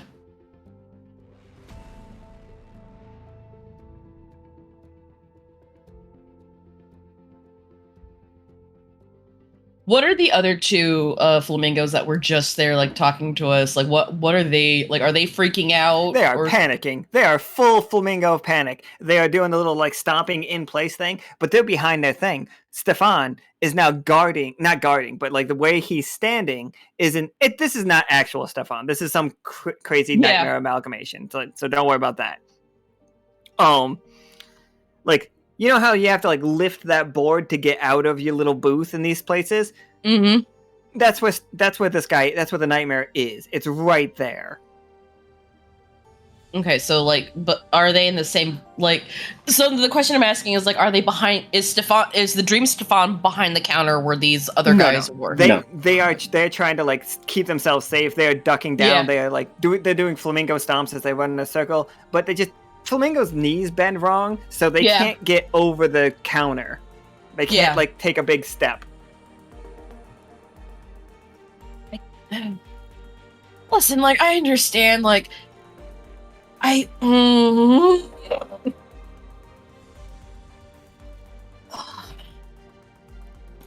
I feel like this would be a great time, but I'm spending 2 AP to activate my Superior Scouter. You Superior Scouter. Okay, absolutely. You turn on the Scouter, and the things you see, and that's going to be your turn though, turning it on. That's right. 1 AP for Bradley and Bradley's cohort. You do also note with the Scouter, they are also packing heat. Like, they have guns. Like, these 2 flamingos are not innocent. The all 4 of them on the ground have 4 HP. So Bradley and his coworker are commoners. The other ones are minions. Stefan has a solid 10 HP. He counts as a boss. He has 10 AP, and he has how much AP? I think he has 8 AP, 2 from each of them. And you know his weakness, if he hits 0 AP, it's gone. You've banished the nightmare. You know that. That's what you get from the Scouter. Alright. And you can share that information as part of activating the Scouter. You don't, like, Melinoe, you don't need to ask if you know that. You know also, that all now. these windows over here are totally broken, for the record. I feel like some of them were partially shattered. Now that this thing is out, fully shattered, just gone. There's no windows. Nobody can stand up to his oiliness. Oh, He's so oily. He is dripping baby oil, you four. Like, I need you to know this. Like, leaving a puddle on the ground around him. And it's he just smells like a middle-aged tanning woman. Like, that's what he smells like. That might be very specific to me. I'm sorry, everyone, but that is what's going on. So, real quick, I want to switch over to the other 2 real fast. Yeah, no, go for it. Go for it.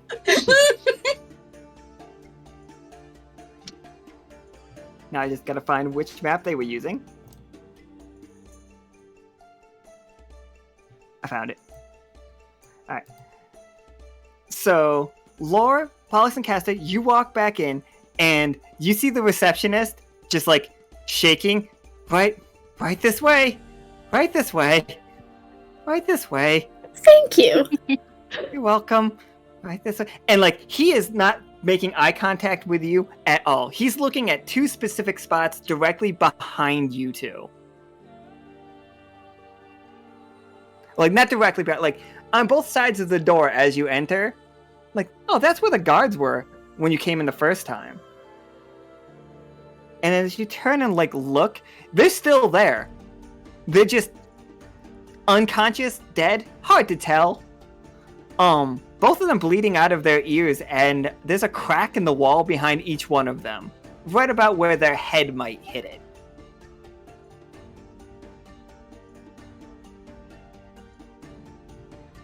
But the receptionist is just, right this way, right this way. And he's just like, can I take your coat? Do you need mints or anything? How can I, drinks, anything before you head up? Oh, no, thank you for the offer. We'll be fine. Excellent, excellent. Thank you, too. And Laura's gonna just give him a reassuring pat on the shoulder. He's like, oh, thank you. He's like, it's been a day. I'm so sorry. I never meant to do anything. They tell me not to tell you guys. They tell me not to let everybody up there. It's just like, it's very scary. They've got guns. Okay, it's not your fault. It's okay. Are they dead? I'm sure they'll be fine. He just gives you a thumbs up. He's like, all right, yeah, good. And like, yeah, you guys just immediately get into the elevator, unlike last time where you needed like some code and stuff. Like, he puts in the code and he turns the keys, just like, Sal's up there waiting for you right now.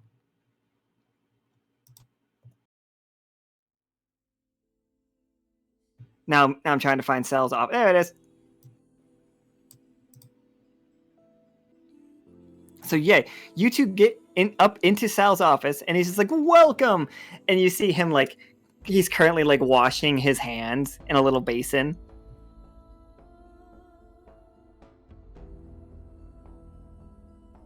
And to what do I owe the pleasure of your company, Lord? Oh, and you've brought guests. This is Pollux and Castor. Pollux, Charmed, Castor. I'm sure. He dries off his hands and he puts his hand out like to kiss your the back of your hand. He's gonna do it twice for the record, to do it to one hand for each of you. Fair enough.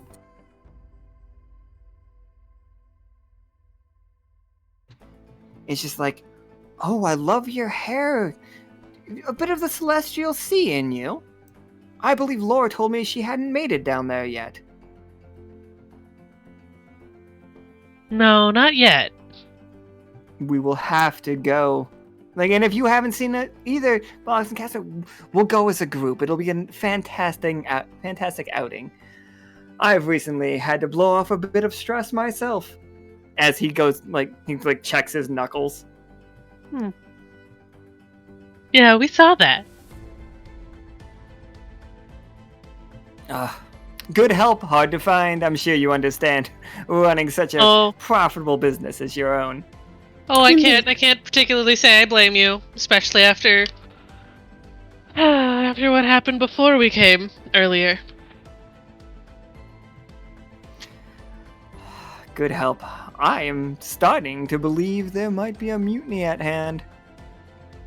Well, it's funny you should say that. Oh, because and he plops down in his big armchair. He's got there's definitely chairs that perfectly fit you two, you three, perfectly fits you. Even though his bodies are kind of weird, so non-standard chairs, but wonderful. Whatever's the perfect chair for Laura, whatever the perfect chair for Pollux and Castor is, that is what is in his office. Excellent. I will admit to you, Laura, I'm completely in the dark right now. All of this paper and emotions to the paperwork on his desk. Well, it was on his desk. It's now all over the floor, and you see a giant crack down the middle of his desk. It's I gotta get this fixed. As you can see, I've been quite busy, what with some of my cohorts managing to get themselves in trouble in Hymnal. It's supposed to be a quiet mission. In and out, little museum robbery, if you will. I'm sure you wouldn't know anything about robberies, though, Laura, would you? And he winks. No idea about robberies, but I feel like every time something is just supposed to be a quiet mission, it never goes quietly. That is the truth. May I ask, what brings you all to my fine city today? I thought you'd be all caught up in the hubbub of the Silver Thimble being a tourist attraction right now. God knows Krieg hasn't shut up. I'm sorry, Beezus knows Krieg hasn't shut up. Yeah, he tends not to do. He tends not to shut up. But anyway, we got a little call from, well, you know Becky, of course. He blushes. He's like, I know Becky. Oh, I like to think we're good friends. Good friends. But nothing saying that we can't become good friends. No, of course not. Of course not. But yes, I don't think you realize exactly how talented Becky is. I think I know how talented Becky is. And he across the counter, he's give you some dap. And he puts his fist out for Castor and Pollux to fist bump him. I guess they're just gonna tentatively do it because they don't really know what's going on. Yeah. Oh, that's a good one. I'm sorry. I'm sure you're here for something serious. But I know she's been a fine secretary and friend. No, Becky called because she's been Well, noticing and cleverly documenting several signs of some coordination between the Linkertons and the Flamingos. And Gibbet. He stands up and he puts his hand, both hands on the sides of his desk, and he basically fully splits his desk apart. And he looks at you and is like, "Oh, sorry, I put 2 more of you guys on the screen." Collusion between the flamingos and my people. Are they trying to set everything back? Do you have a name?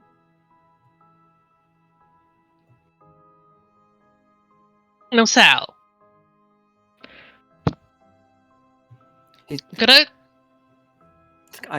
One moment. And he goes and pours himself a big cup of water. He's like, do either one of you 2 need water at this moment? No, I'm good for now. Excellent. He takes his heart medicine. He comes back over, and he's just like, oh, there's no repairing this now. And he just goes and sits back down in his chair. There's no easy way to say this. One of the pictures had Samuel in it. And he just he shakes his head. He's just like, I'm sorry. Did you say Samuel? Yes. Mm-hmm. Head of. And he's like, you saw this picture too. And he looks over at Castor and Pollux. It's like, I have no reason to doubt Lady Lore, but a little bit more assurance might be necessary.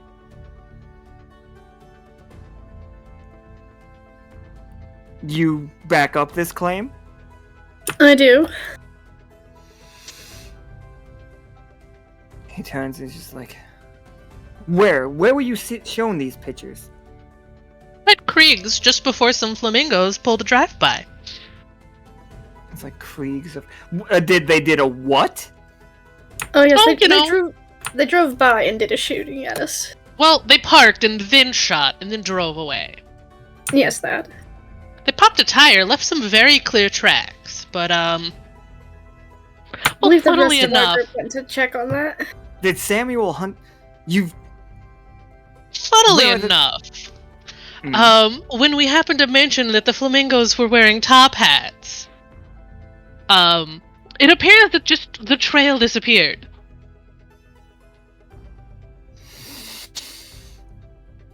He just takes a big deep breath in, and it's huge. He takes such a breath in that it feels like there's not enough air left in this room for you 2 to breathe.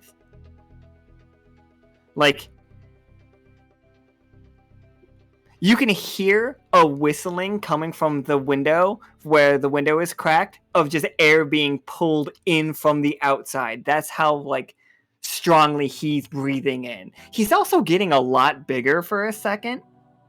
Laura's going to set one of her hands on Sal's arm and just try and calm him down a little bit. He's just and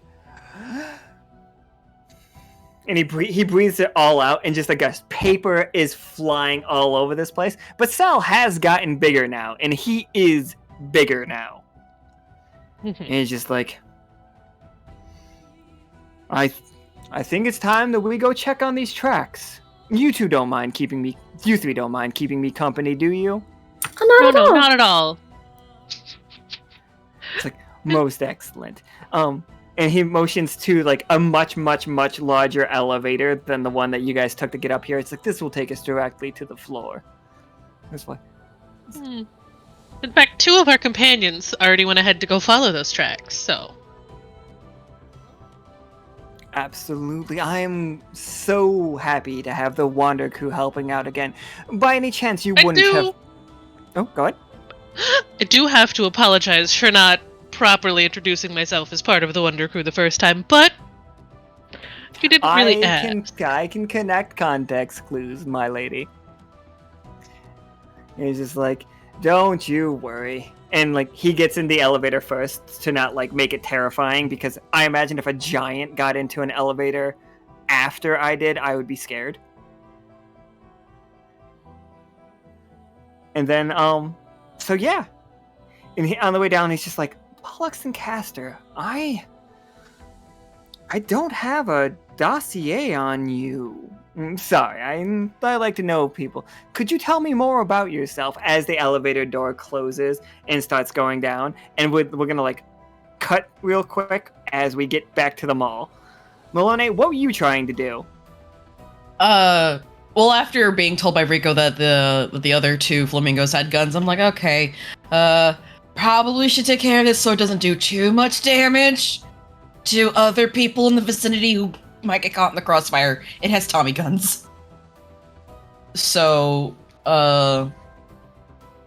like, it's not gonna, like, preventing the other flamingos' deaths is not gonna be a big priority. It's just getting its attention, I guess, really. Sure. What you gonna do to get its attention? I'm gonna take out one of the 3 falafels I ordered and just chuck it at its head. Yeah, go ahead. Roll me a 20-sided for that. Let's see how effective falafel provoke is. I don't want to attack it straight yet.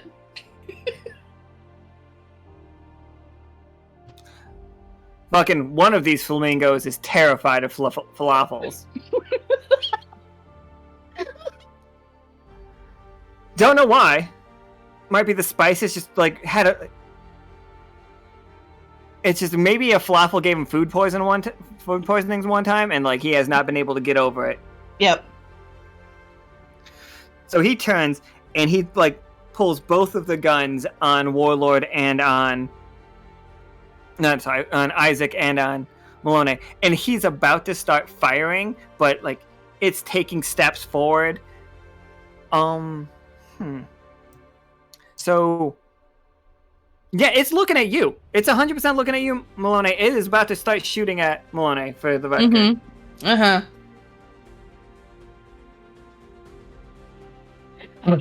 Oh god, I just saw Quarry's thing. I'm sorry. Oh. Okay, I'm gonna go ahead and pull out the glaive I have just to get ready to attack. Alright.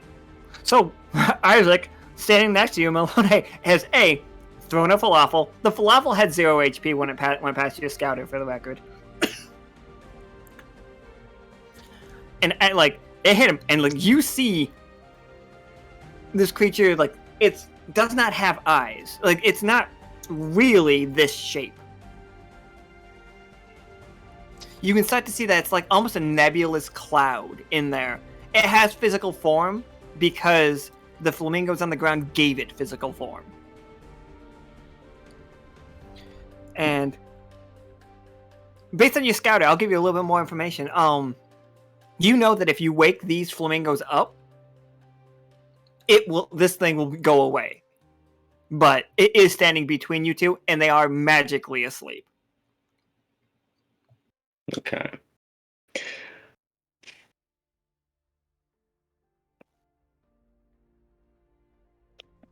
This is great. Give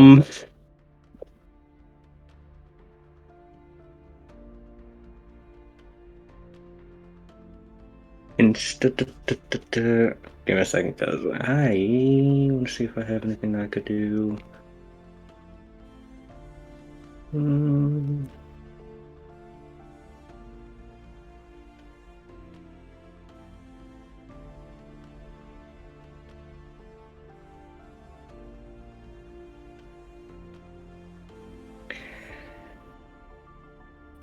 Isaac's gonna shoot at it. For sure. Just. Yeah, give me that roll.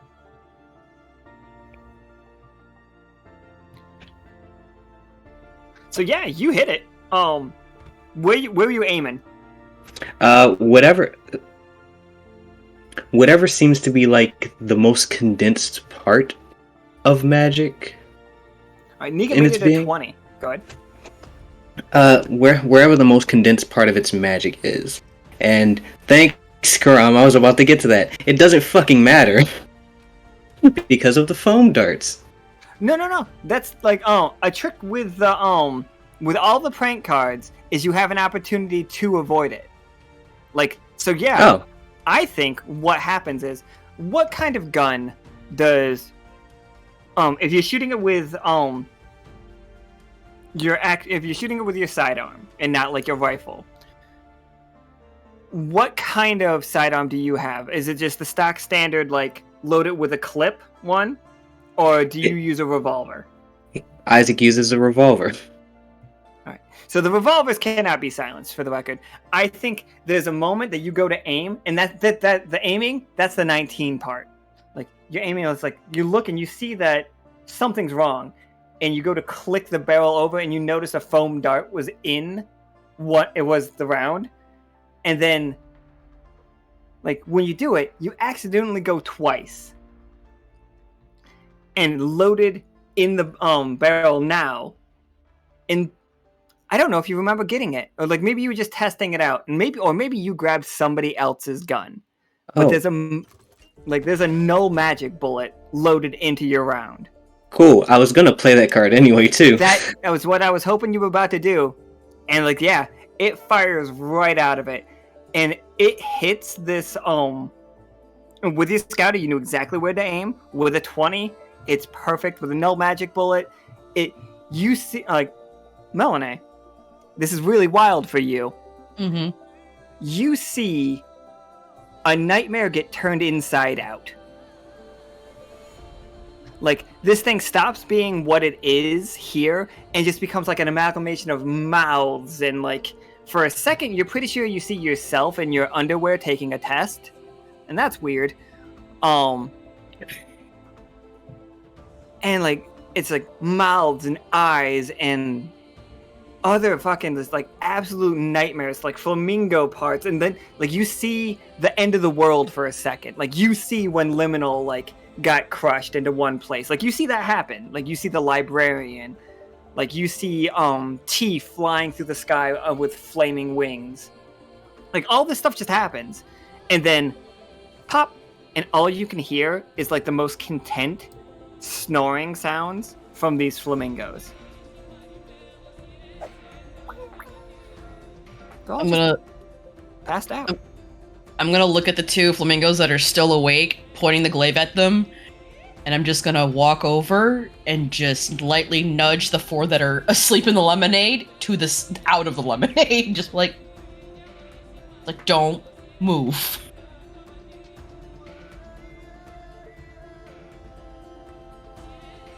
They raise their hands, and they're just like, yeah, okay, all right. And then, like, you guys hear, like, a booming voice coming up the mall stairs, and you hear what can only be Pollux, Castor, and Lore, like, having, like, a delightful conversation with Sal as he approaches the lemonade stand.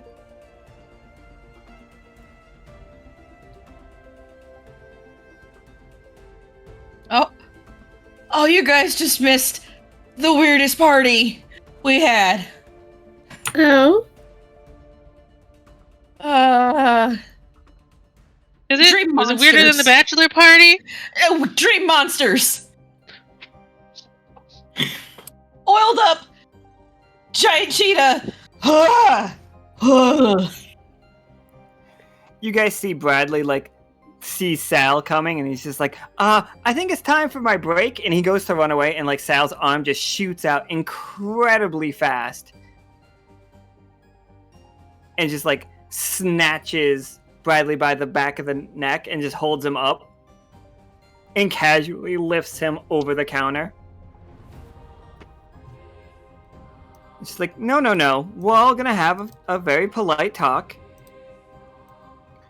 And he looks at the four on the ground, and he looks over and he's just like, did you drug them? Yes.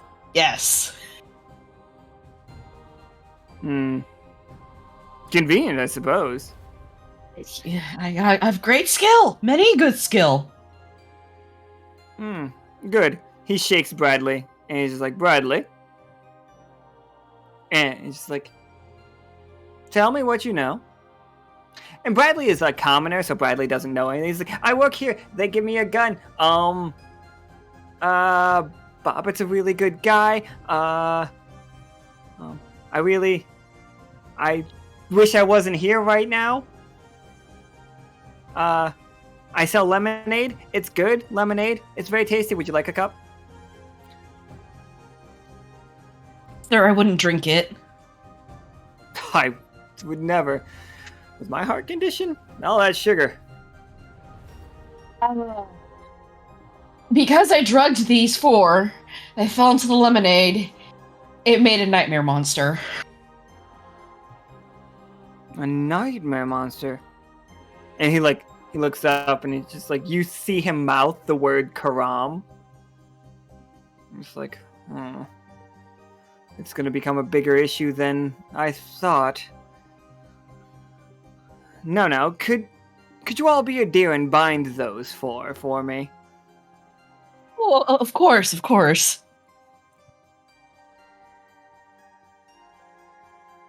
Isaac, I'm gonna walk up to Sal and just say, I think you'll have interest in this, and I'll hand over this very small amount of notes regarding the information Becky gave us. He grabs it, he's just like, well. They think they can get one over on me. Me. Sal A. Mander. And like he takes another deep breath in and like he just takes a stomp. He's just like, you know what? No. I will fire them from my employ. And he's just like, you see him like pull out his cell phone, which for him is literally just a rotary phone, and you just see where like it has a crystal in it, and he's just like, you guys are very creative at the Silver Thimble. And he like dials something, and you see him put his phone up to his head, and he's like, just one moment. One hand is still tightly wrapped around Bradley's neck, and he is starting to turn purple. Laura's gonna touch Sal's arm and just be like, and just try and like gently like get him to let the flamingo go. Yeah, roll me a 20-sider. He doesn't. He clearly does not know anything about it. I want this to be a 1 or a 20. It was an 8. So yeah, your tough choice is Sal is going to be. You can get Bradley out of his clutches, but Sal's going to be taking his phone call. He's going to get angry anyway at this phone call. The second part of it is, or you could not get him out of his clutches, and he will have a squeeze toy to not get nearly as angry. But I'm pretty sure Bradley's going to die.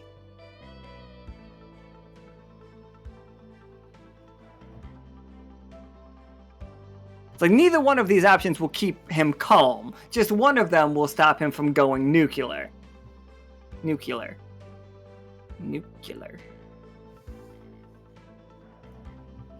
Yeah.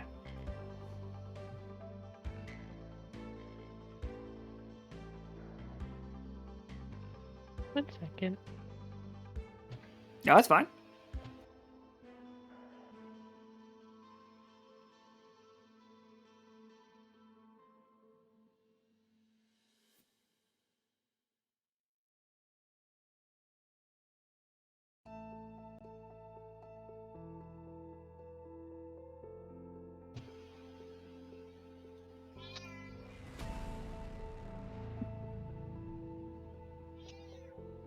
What Rupert? Oh, I'm sorry. I could be unmuted.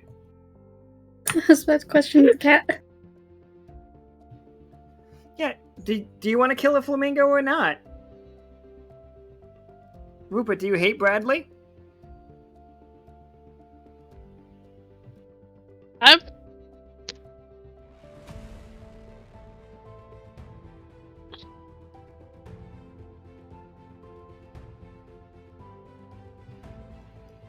Just for the record, I don't think that this ends terribly either way. Yeah, Like, we're gonna not kill a flamingo. I don't think we'll kill a flamingo. All right. So We don't need the flamingos getting extra angry. We don't need that. Not in this game. Specifically this game. That is a squeeze toy flamingo that looks like it has like guts that come out of it that make me uncomfortable. Nika linked it in the thing. I don't like that. Oh, It's only $6 though. How could we not get it though? oh At no. that price, it'd be That is- stupid to not get it. That is horrifying looking. Terrible. Anyway, so Sal turns around on his phone call and he drops Bradley in front of you. He's just like, he might need CPR or whatever flamingos do. He's like, yes, I'm looking for Samuel. What do you mean he's not in? I have proof he was here last night and earlier today. Sorry. You all said that you saw Samuel at Krieg's at Market Square, correct? Yes. Okay. I have reliable sources that he was seen in the city earlier today. Do not tell me he's off, like, gallivanting in the Silver Thimble. I have proof. Well, when you next see him, you send him to me. It's just like...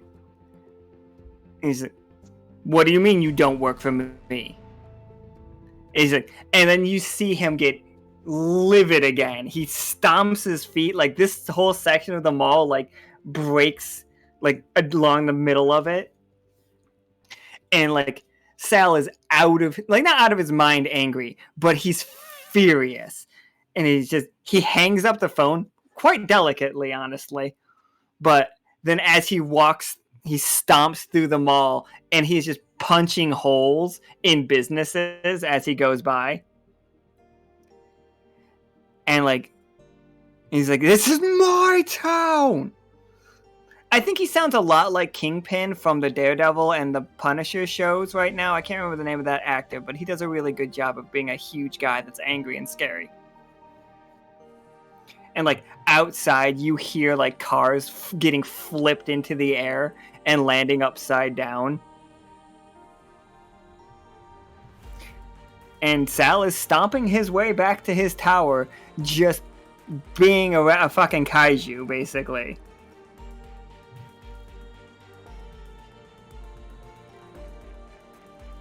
I'm apparently drawing on this.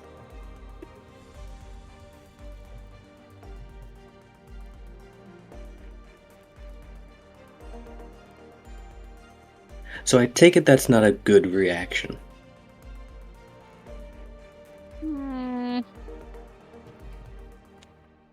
Oh, hopefully he doesn't know I'm just pure magic walking around, right? It'll be fine. Oh, Where are you?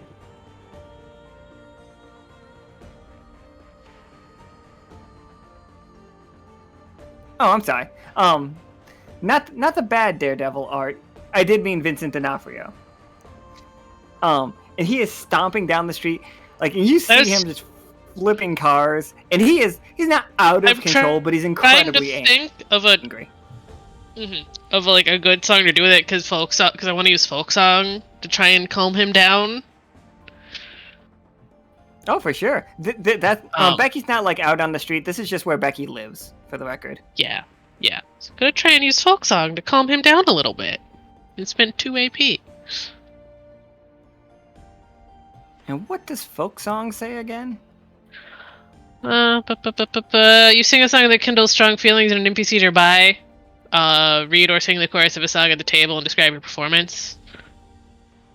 Okay, read or sing the chorus of a song at the table.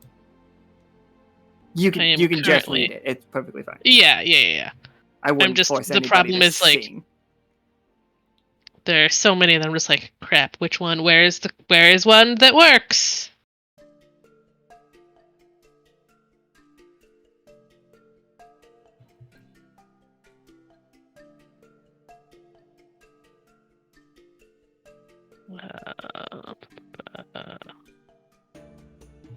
I mean, I do not recommend the chorus of the actual song that this game is based off, Kiss Me You Animal, but I will read it to you. Kiss me, you animal. I need to take you in real slow, cause dying on your lips is how I want to go. Connect with the sound you're making, connect with my body. Whoa, kiss me, you animal, and don't ever let me go. Kiss me, animal. Don't do that one. No, I don't think I was gonna do that one. Yeah, I don't. Oh God, what is that? What Becky's singing to him from outside the window? You spend that AP, we'll make that happen. I was gonna go with Hard Times, the shanty. Sure. Yeah, go for it. Which the chorus is, "'Tis the song, the sigh of the weary, hard times come again no more. Many days you have lingered around my cabin door, oh hard times come again no more." While, trying to keep pace with him. Somewhat, because, he's stomping, and he is... Is this the acapella, or does Lore have a musical instrument? This is acapella. Lore does not have a musical instrument on her. Oddly enough, in my slew of magical items, or just items in general, none of them are musical instruments. The only technical instrument I have is the friend flute, but that's it. Yeah, you could. How about the other two? Do you, Melinoe or lute. Isaac? I have You have a a lute. lute? Alright. I don't think I have anything like that. Alright, so you three. Oh, go ahead. I was gonna say I probably was staying behind and getting like a sample of the lemonade without touching it, because I'm trying to avoid touching it as much as possible. Oh, for sure. Absolutely. 1 second. Alright, so Isaac, Lore, and Pollux and Castor, roll me a 20-sider. We will take the highest of you three rolling. You said a 20-sider? Yep. Man, And it's a good thing that Warlord isn't like, Oh! look at that 20. Look at that 20. That was look at some that 20. amazing flute playing. You know how to play that friend flute. Which, again, does sound like a euphemism. And, like... Lore is just doing her best, trying to keep up and sing at the same time. So, yeah, you three calm him down, and he shrinks down to size again. And, like, he sighs a little bit. He's like, thank you. Thank you, you three. I think I'm going to need to speak with your commanders at some point. Is there a time I could talk to maybe all of your officers at the same time? Perhaps. And this is Sal trying to get in on the Enchante game. He will present something to the officers during that game. Mm-hmm. I'm certain it could be arranged. I do believe we have a meeting coming up soon. Excellent. He's just like, well, I can't have you send Sal.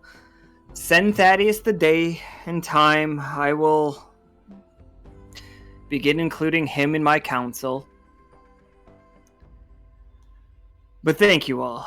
This has been a day, and I have some people to fire and some letters to make. Thank you all.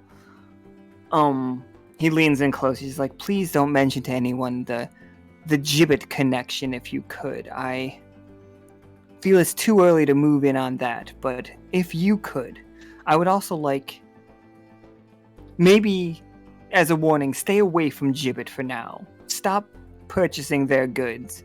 I have on good authority that they have made a great big deal with the flamingos up in Continent right now.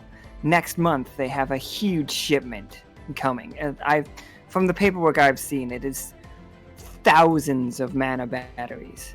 I shudder to think of what they must have done to create that many.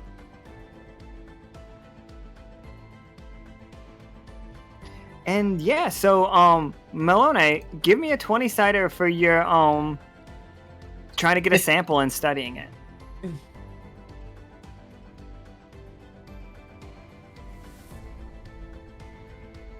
Eight. So we got a tough choice. All right. Okay. So, do you want?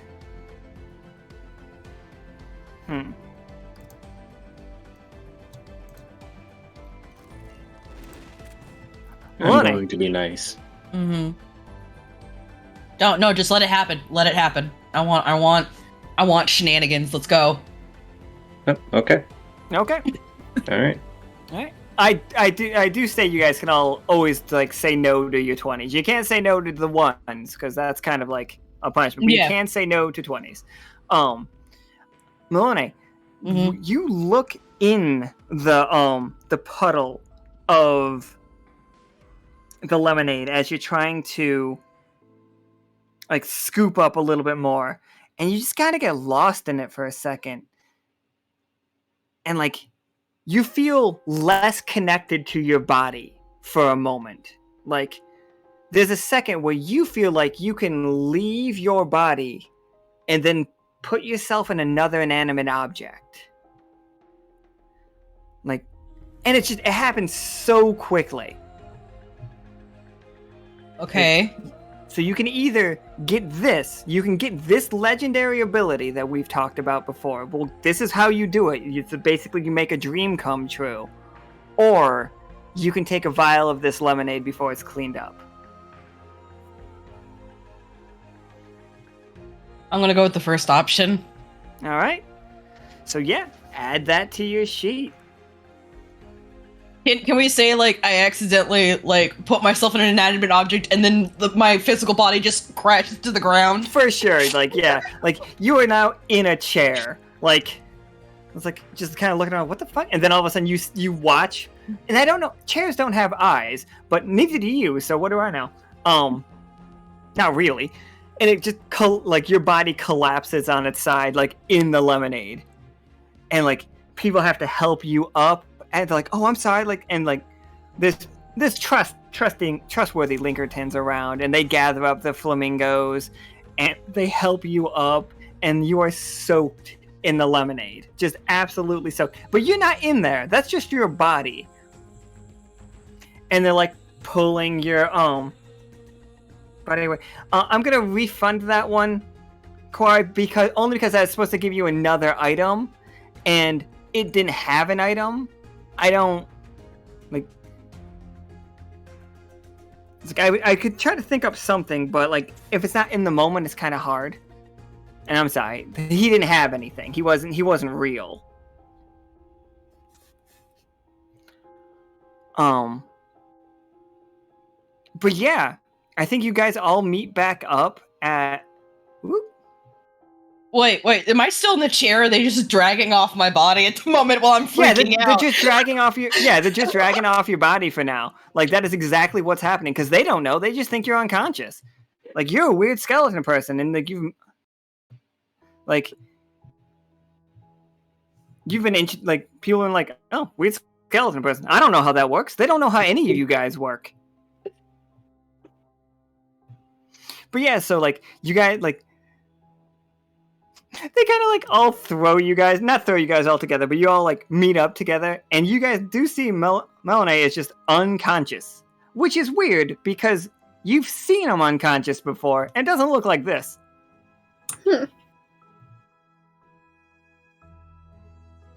I've yet to turn off my scouter. Looking at Melinoe, is there any change? Absolutely nothing in there. Like not no change, just like nothing.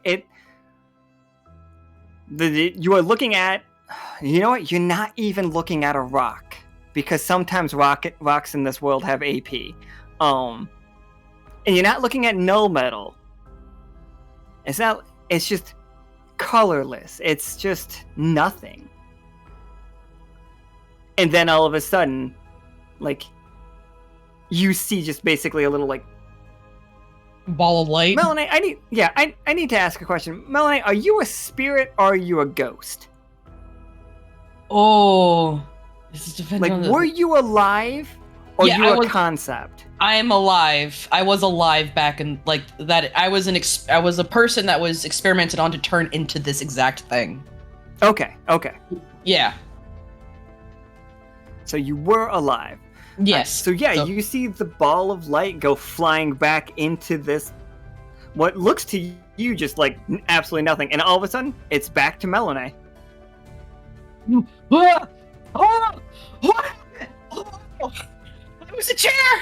I was a chair for a little bit. How did that happen? Oh! Hi. How are you?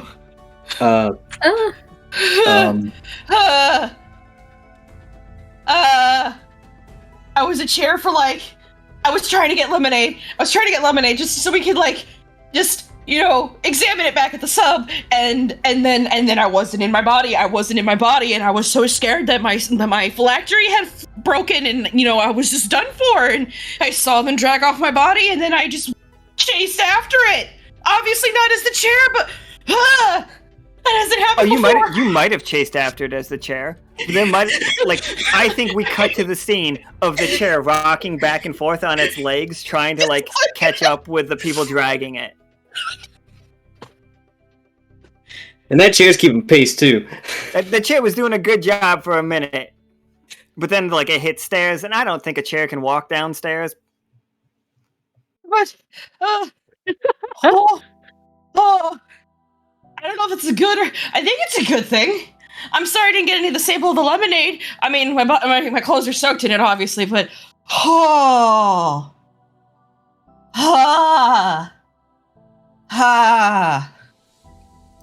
That was weird. So yeah, Sal's gonna after you guys return back, Sal asks you to return back to the silver thimble and not be suspicious, which is very hard for you guys because you're fucking suspicious as hell. But as you guys get back, and it's probably the next day, a lot of the tourists are gone, they're not as frequent. But Sal has sent letters of invitations asking for permission to show up at the all hands that is happening not this Sunday? This Sunday. That's happening this upcoming Sunday. Sal will be there to present an idea. And Sal has sent you all he sent each one of you 100 coin. It is going to be sent to you very shortly. Which is 1,000 breakdown things, in case you guys don't know the conversion rate. So if you have 300 gems in the streamloots thing, you act that's 30 coin. So he's sending you a lot. To pay for you, and he's also asking you to kind of keep this quiet if you don't mind. Even amongst the crew, let him give the report if you don't mind. He just doesn't know who he can trust right now. He does make it clear for some reason that you could talk to Karam, Nickel, Joaquin, or Krieg about this, though. But the rest of the crew, he's just not sure about.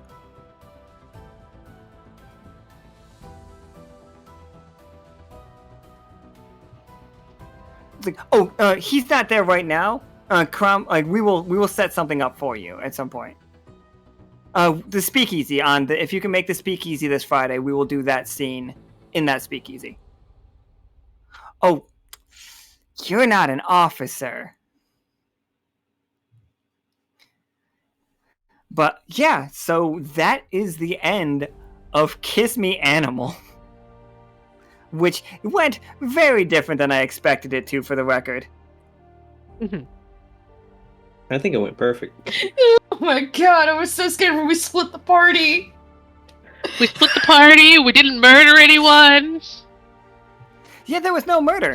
There was a lot of gunshots that I was not expecting. The whole flamingo part was not, not that part. I was expecting you guys to go a different way. I'm glad I had these maps of the mall and stuff made, though.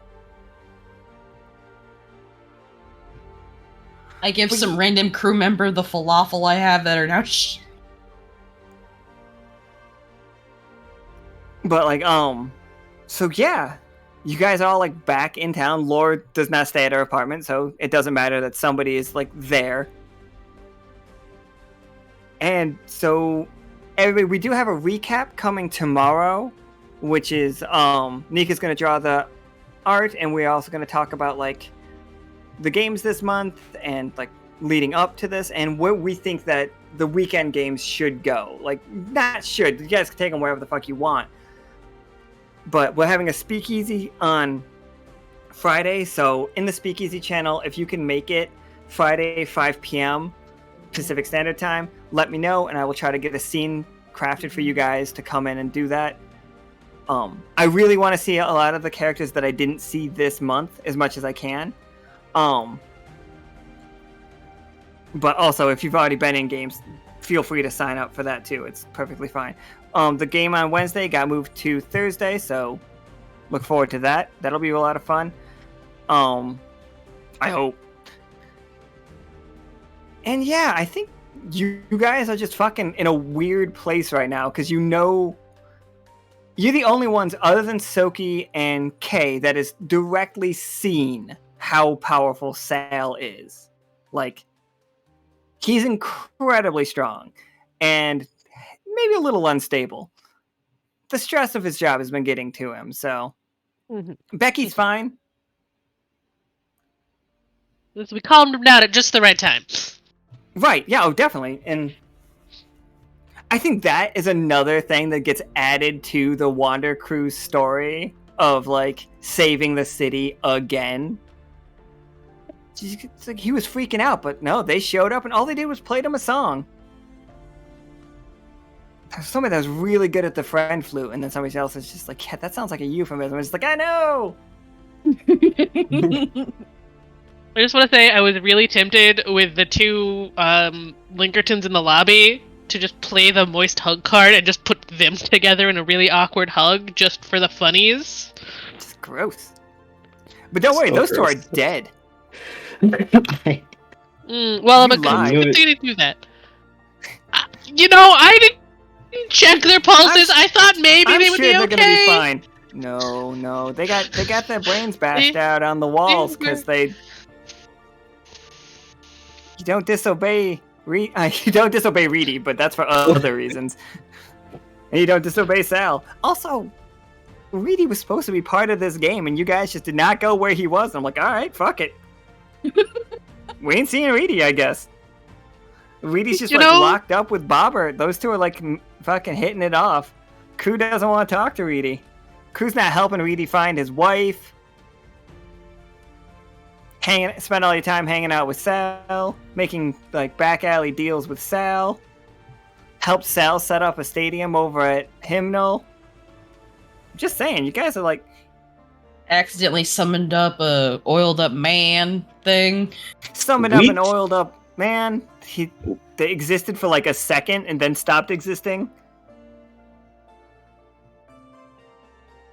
Technically speaking, we didn't cause that. We just happened to be there. No, I'm the cause of it. So yeah, thanks everybody. And now we're at the 3-hour mark, so I guess I'm gonna like pack it up and eat the food that we got. Thank you all so much for playing and for watching and all those good things. We will see you tomorrow for the recap, and then Thursday for the running free. Still can't believe I rolled a nat 1 followed by a nat 20. That was Did you only roll twice? I think I rolled 3 times, but... Oh yeah, you rolled a 10, a 1, and a 20. Yeah. Nice. That's very funny. My god. Alright, we're gonna head out. Good night, everyone. Thank you so much. Bye forever.